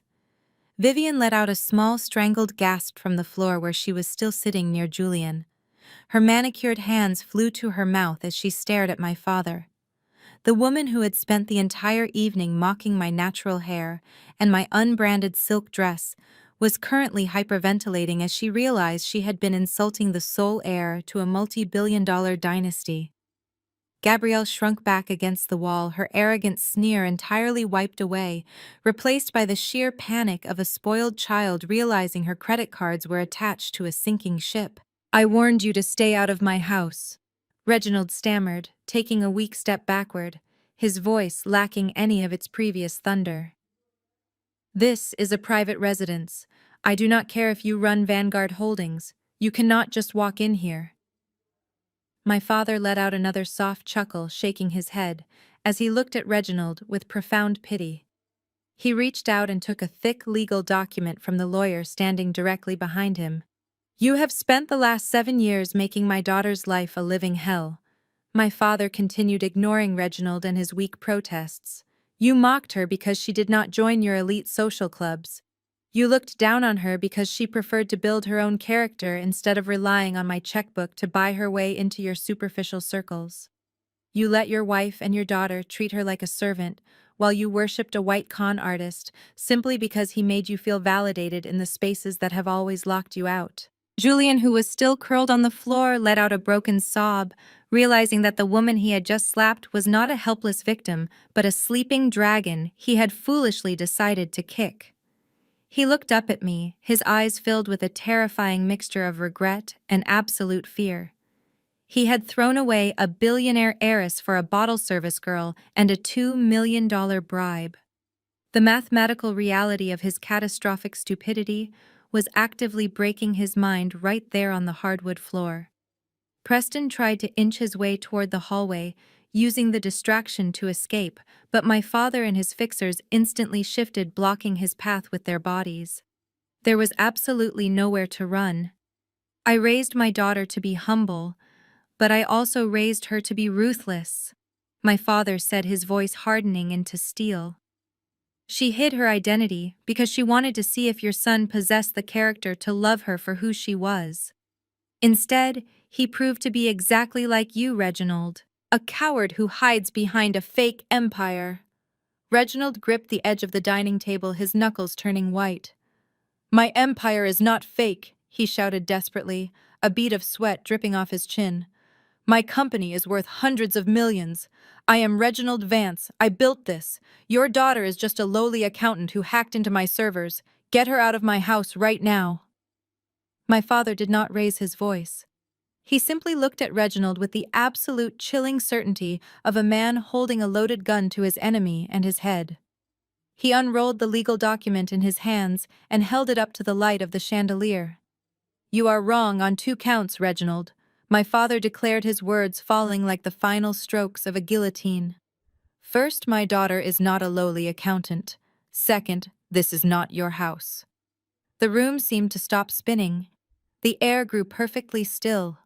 Reginald stared at my father, his mouth opening but producing absolutely no sound. The illusion of the Vance dynasty was completely shattered, leaving them exposed naked and entirely at my mercy. I stepped forward, taking my place right beside my father, ready to deliver the final killing blow.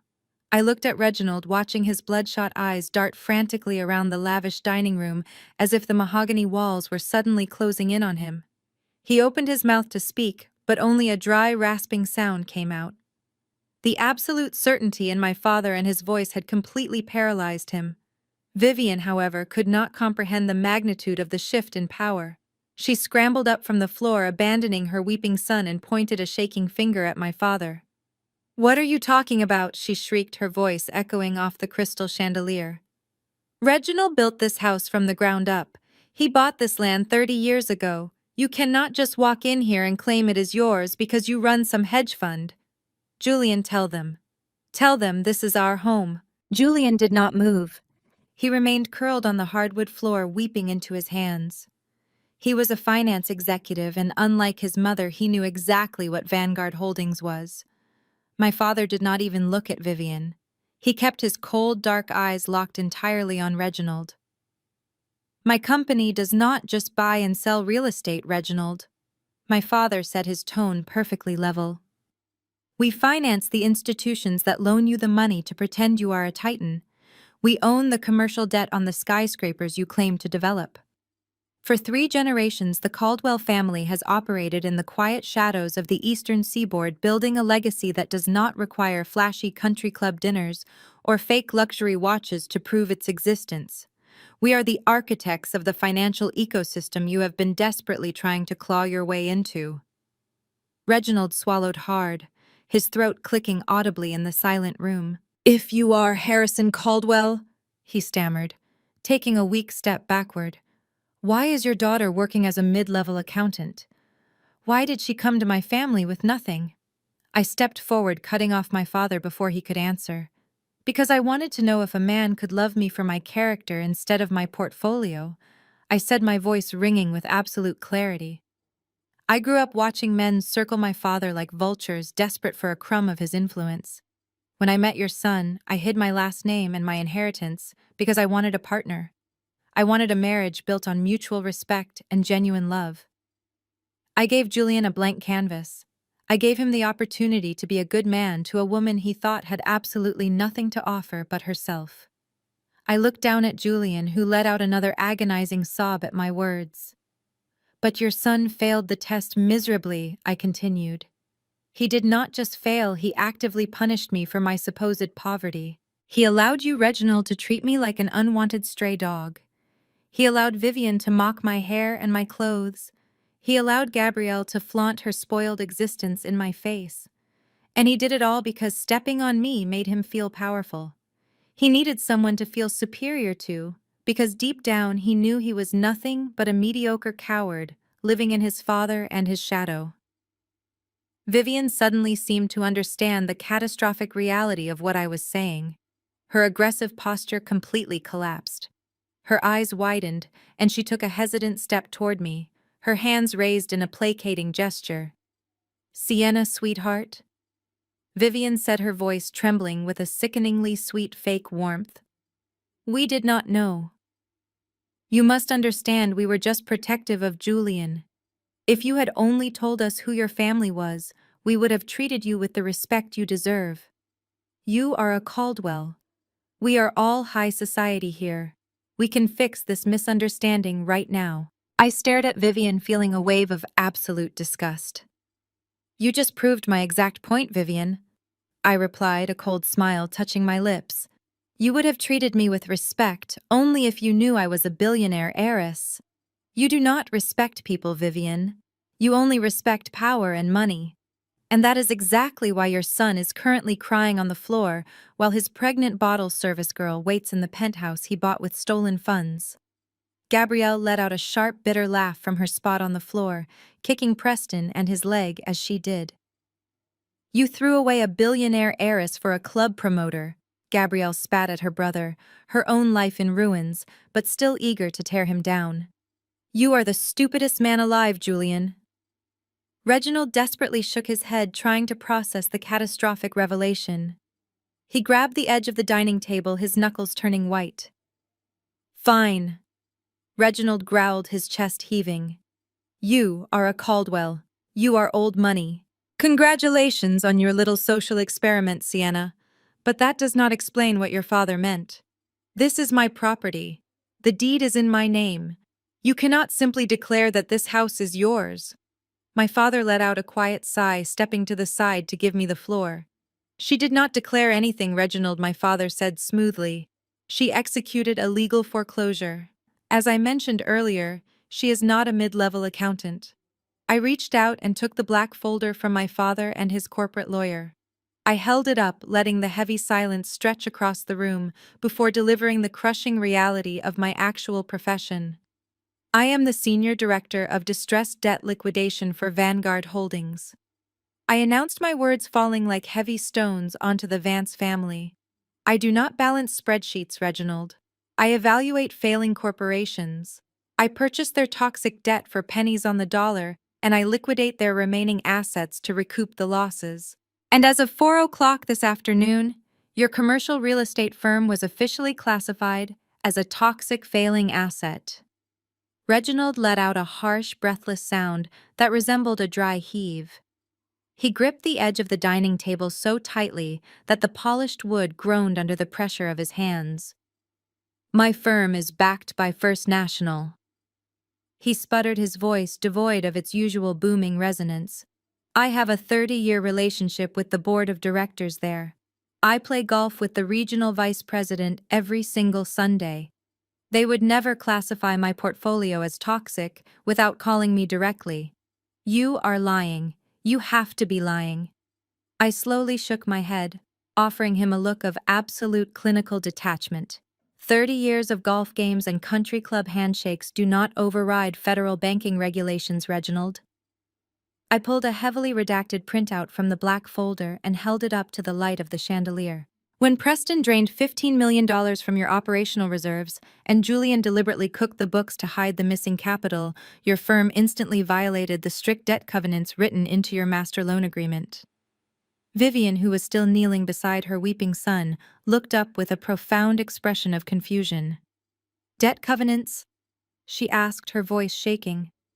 Reginald, what does she mean? What is a debt covenant? I did not wait for Reginald to answer his wife. I stepped forward, making sure my voice carried across the silent dining room so every prominent guest could hear the exact mechanics of the Vance family downfall. It means, Vivian, that your husband's entire empire is built on borrowed money. I explained, my tone perfectly smooth and lethal. The bank requires him to keep a specific amount of cash on hand at all times to prove he can actually pay his commercial mortgages. When your brilliant venture capitalist son-in-law and your executive son stole that cash, they triggered an automatic default across Reginald's entire portfolio. Reginald's chest heaved, his eyes darting frantically between me and Julian. If we defaulted, the bank would have notified me, he yelled desperately, trying to find a hole in my logic. They are legally required to send a notice of default. I never received a single piece of mail regarding a covenant breach. I lowered the document and shifted my gaze to Julian, who was now pressing his forehead against the hardwood floor, actively trying to disappear. They did send notices, Reginald, I said softly. They sent 3 certified warning letters over the past month. But Julian was the one managing the internal audits, remember? He intercepted the mail.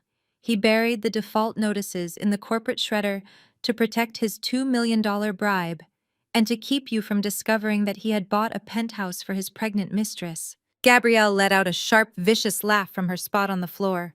She pointed a trembling finger at her brother. You let the bank foreclose on Dad's company to hide your trashy little side piece, you pathetic loser. Julian did not defend himself. He just let out another agonizing groan, gripping his hair with both hands. The reality of his actions was physically crushing him. Reginald staggered backward, pulling at the collar of his shirt as if he were suffocating. The guests in the room were completely silent, watching a titan of industry realize that he had been completely hollowed out from the inside. But the bank cannot just take everything overnight, Reginald reasoned, his voice dropping to a frantic whisper. There is a grace period. There is a restructuring phase. I can refinance. I can find new investors. I smiled, and the coldness of my expression made several politicians standing nearby physically step away from me. You could have refinanced if you had caught the breach 6 months ago, I agreed. But banks hate bad press, Reginald.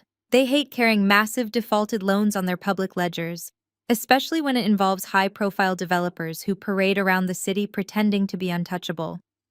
So last week, instead of initiating a highly public and messy foreclosure process, First National decided to quietly package your defaulted loans and auction them off to clear their books. Preston, who had been bleeding quietly against the wall, suddenly spoke up. His voice was raspy, but his arrogant nature simply could not stay quiet. They sell that debt for pennies on the dollar to shadow hedge funds. Preston wheezed, trying to sound like he still understood the financial ecosystem. Those shadow funds take months to process the paperwork. You cannot just walk in here and claim you own the assets, Sienna. I turned to look at Preston, marveling at how a man facing federal prison could still be so confidently incorrect. You are absolutely right, Preston, I said, nodding slowly. Banks do sell distressed debt to shadow hedge funds at a massive discount. In fact, First National sold the entirety of the Vance commercial real estate debt for roughly 30 cents on the dollar. It was the bargain of the century. They sold it to a private, highly aggressive liquidation fund known as Obsidian Capital. Reginald's head snapped up. He recognized the name. Obsidian Capital was notorious in the financial district for executing ruthless lightning-fast asset seizures. I have dealt with Obsidian, he gasped. They are a ghost ship. No one even knows who sits on their executive board. My father, Harrison Caldwell, let out another low, rich chuckle from the doorway. He crossed his arms over his tailored suit, clearly enjoying the absolute destruction I was unleashing. You are looking at the executive board, Reginald. My father said, his voice echoing with terrible finality. Obsidian Capital is a specialized liquidation fund operating exclusively under the Vanguard Holdings umbrella, and my daughter is the sole manager of that fund. The air was completely sucked out of the room. Reginald stared at me, his eyes wide with a terror so profound it looked like his soul was trying to escape his body. I authorized the purchase of your debt, Reginald, I said, stepping right up to the edge of the dining table. I used my own capital to buy every single defaulted loan your company holds. I am not just your daughter-in-law anymore. I am your primary creditor. I own the paper on your office buildings downtown. I own the paper on your commercial retail strips in the suburbs. And because you foolishly cross-collateralized your personal assets to secure that $15 million loan for Preston, I even own the paper on the very walls surrounding us right now. Vivian shook her head violently, refusing to accept the reality. No, she shrieked, her voice breaking. You do not own this house. This is my home. We have lived here for 20 years. You cannot take my home. I looked down at Vivian, noting how the diamond necklace she wore suddenly looked like a very heavy, very expensive collar. I already took it, Vivian, I said smoothly. The grace period expired at exactly 4 o'clock this afternoon. As of right now, you are trespassing on property owned by Obsidian Capital. Reginald dropped to his knees, his legs completely giving out beneath him. The great patriarch of the Vance family, the man who had demanded my submission and mocked my lack of pedigree, was now kneeling in the shattered glass of my wine cup, completely ruined. But I was not finished yet. The financial execution was complete, but the legal consequences were literally just pulling into the driveway. I reached back into the black folder one final time and pulled out a thick stack of stapled papers. I tossed them onto the center of the dining table, right next to the remnants of the shattered wine glass. The heavy thud of the paper hitting the wood made Reginald flinch. Those are the finalized foreclosure and asset seizure documents, I said, my voice carrying a quiet, relentless rhythm. I did not just buy the commercial debt, Reginald. When the clock struck 4 today, my team executed the collateral clauses. That means the 3 luxury Mercedes-Benz vehicles currently sitting in your climate-controlled garage belong to me. The offshore accounts you thought were safely hidden belong to me. And this multi-million-dollar estate, right down to the imported silk drapes and the custom Persian rug you are currently bleeding on, legally belongs to my firm. You do not own a single blade of grass on this property anymore. Reginald stared at the stack of papers, his mouth hanging open. He raised a trembling hand, reaching out as if to touch the documents, but his fingers simply hovered in the air, unable to make contact with his own ruin. From the distance, a new sound began to slice through the cool night air. It started as a faint, high-pitched wail, echoing down the winding roads of the exclusive Buckhead neighborhood. Within seconds, the sound multiplied, growing louder and more frantic. Julian lifted his head from the hardwood floor, his tear-streaked face freezing in absolute terror. Preston scrambled backward against the wall, his eyes darting frantically toward the windows.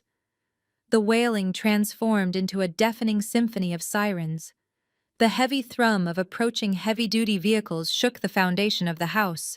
Red and blue lights began to violently flash through the floor-to-ceiling windows, casting chaotic, sweeping shadows across the terrified faces of the 36 elite guests. The illusion of the untouchable Vance sanctuary was completely annihilated by the harsh strobe lights of law enforcement. Vivian clutched her chest, her breath coming in short, panicked gasps. "What is that?" she cried out, her voice barely audible over the deafening sirens outside. "Reginald, tell them to stop." I stepped back, standing shoulder to shoulder with my father. "They are not going to stop, Vivian," I said smoothly. "Because yesterday morning, before I even put on this dress, I took a little trip to the regional headquarters of the Federal Bureau of Investigation. I handed a designated task force every single unredacted forensic audit wire transfer log, an encrypted offshore routing number that your brilliant son and your venture capitalist son-in-law generated over the past 2 years. The heavy mahogany front doors, which my father and his corporate fixers had left wide open, were suddenly flooded with armed federal agents.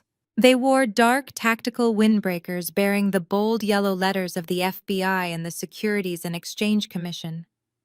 They moved with a swift, uncompromising authority, swarming the grand foyer and stepping directly into the formal dining room. My father and his men simply stepped aside, parting like the Red Sea to give the federal agents clear access to their targets. A senior agent stepped forward, holding a sheaf of warrants. "Nobody move," he commanded, his voice echoing with absolute authority. "We have federal arrest warrants for Preston Hayes and Julian Vance." Preston did not hesitate. The cowardly grifter let out a panicked shout and lunged toward the swinging doors that led to the kitchen, desperately hoping to find a back exit through the servant quarters. He did not even make it 3 steps. 2 federal agents tackled him violently, slamming his expensive tailored suit directly into the custom floral wallpaper. The impact rattled the framed family portraits hanging on the wall. Preston thrashed wildly against the agents, screaming about his rights and demanding to call his lawyer. "Get off me!" he yelled, his voice cracking in sheer panic. "I am a legitimate investor. You have the wrong man. Gabrielle, call my attorney. Call him right now." But Gabrielle just backed away, pressing herself against the dining table. She looked at her husband as he was shoved face first onto the hardwood floor, her expression twisting from shock into absolute revulsion. She watched the agents roughly pull Preston and his arms behind his back. The sharp metallic click of the handcuffs snapping shut echoed loudly over his pathetic protests. Across the room, another pair of agents approached Julian. Vivian threw herself over her son, sobbing hysterically and waving her manicured hands at the federal officers. "Do not touch him!" Vivian shrieked, her designer gown dragging through the spilled wine on the floor. "He is a financial executive. He is a Vance. You cannot treat him like a common street criminal. He was just trying to save his father and his company." The agents ignored her frantic screaming. They gently but firmly moved Vivian aside, peeling her away from her golden boy. Julian did not fight back. He did not run. He simply knelt on the floor, looking completely hollowed out and dead inside. He offered his wrists to the agents without a single word of protest. The heavy steel cuffs locked around his wrists, sealing his catastrophic downfall. The federal agents hauled Julian to his feet. He could not look at me. He could not look at his mother, who was wailing on the floor. He stared blankly ahead as the agents turned him around and began the long, humiliating march out of the dining room. The 36 prominent guests, the politicians, the real estate developers, and the fraternity brothers parted to let the agents pass. They actively turned their backs, refusing to make eye contact with the criminals being paraded through their midst. The local city councilman, who had eaten Reginald and his food all evening, was already whispering frantically to his chief of staff, ordering him to erase every photograph and campaign donation linked to the Vance family. It was a brutal display of high society self-preservation. The fake empire was burning to the ground, and the rats were fleeing the ship.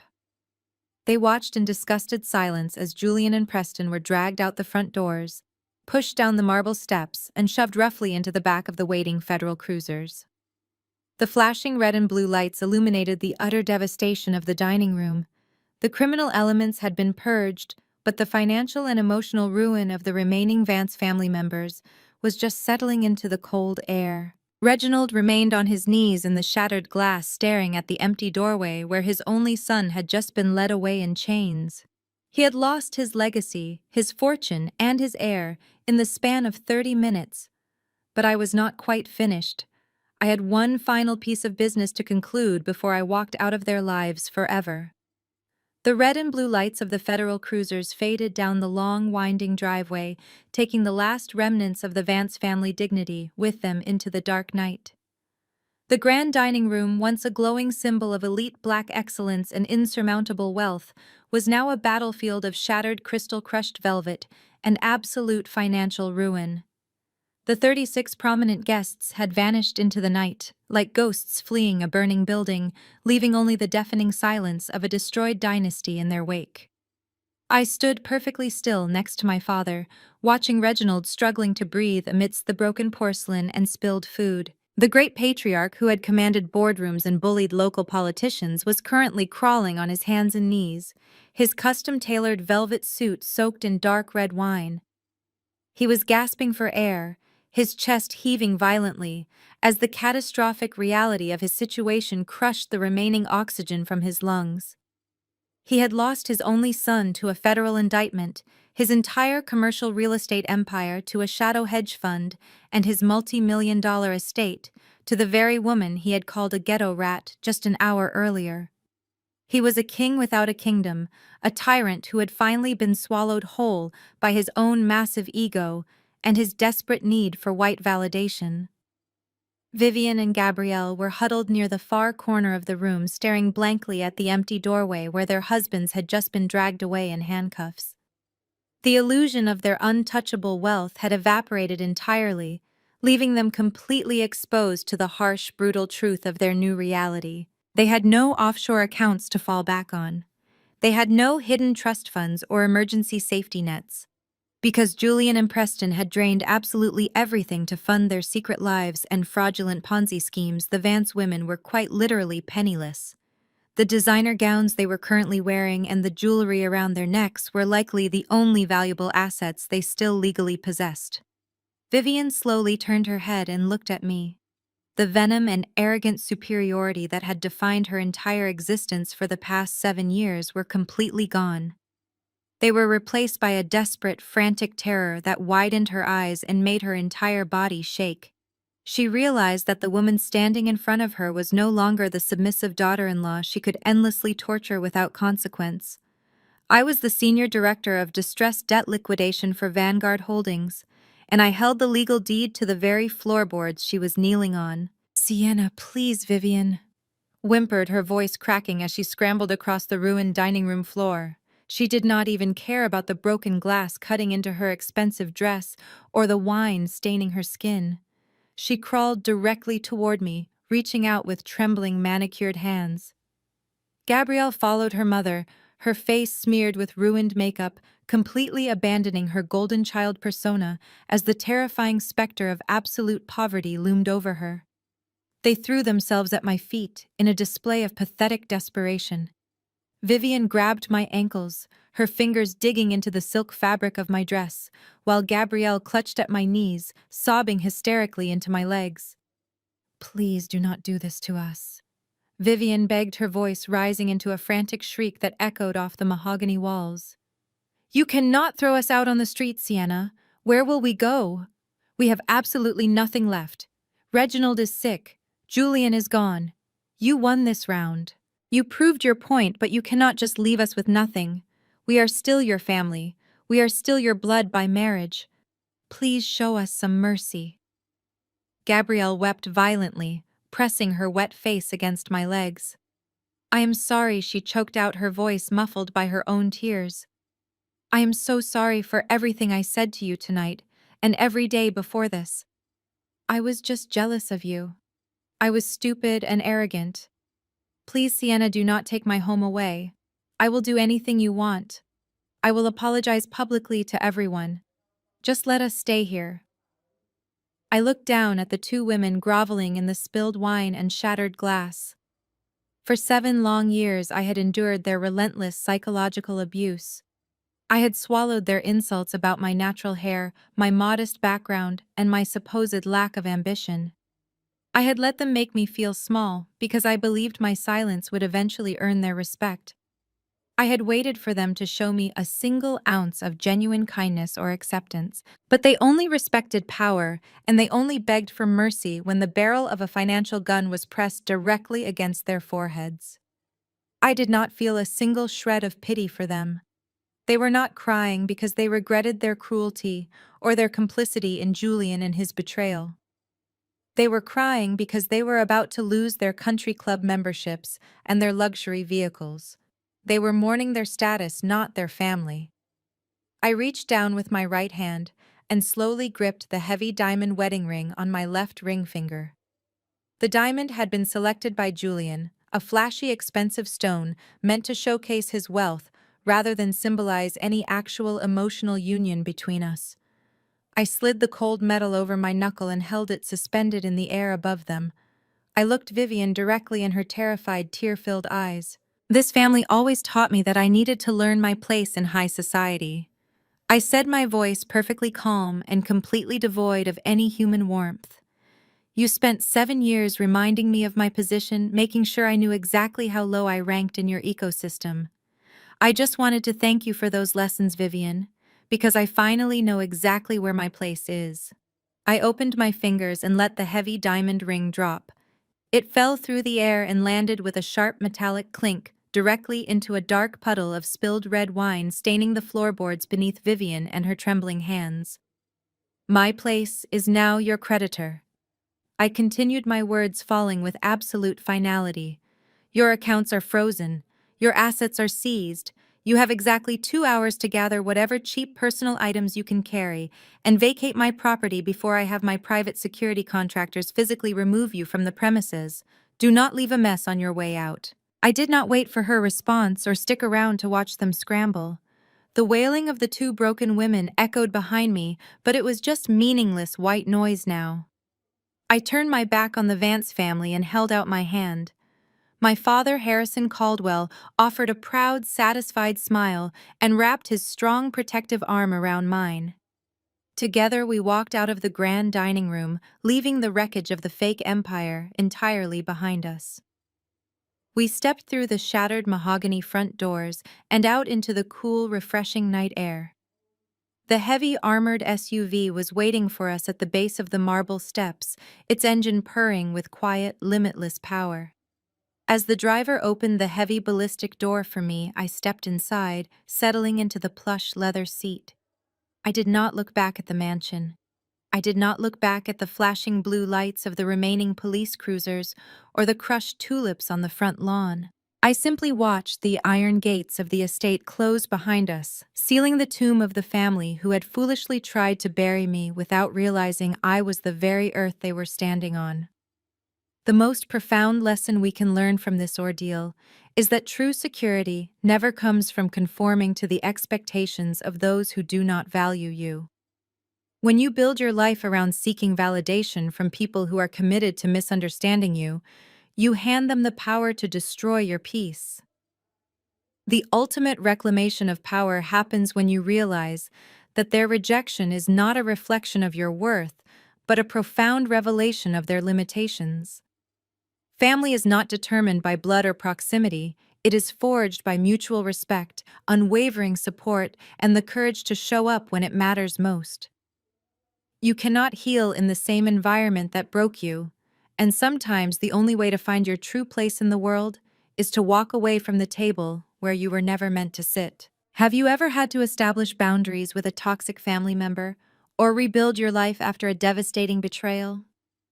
Share your journey of resilience in the comments below, and don't forget to like and subscribe for more stories about claiming your power and defining success on your own terms.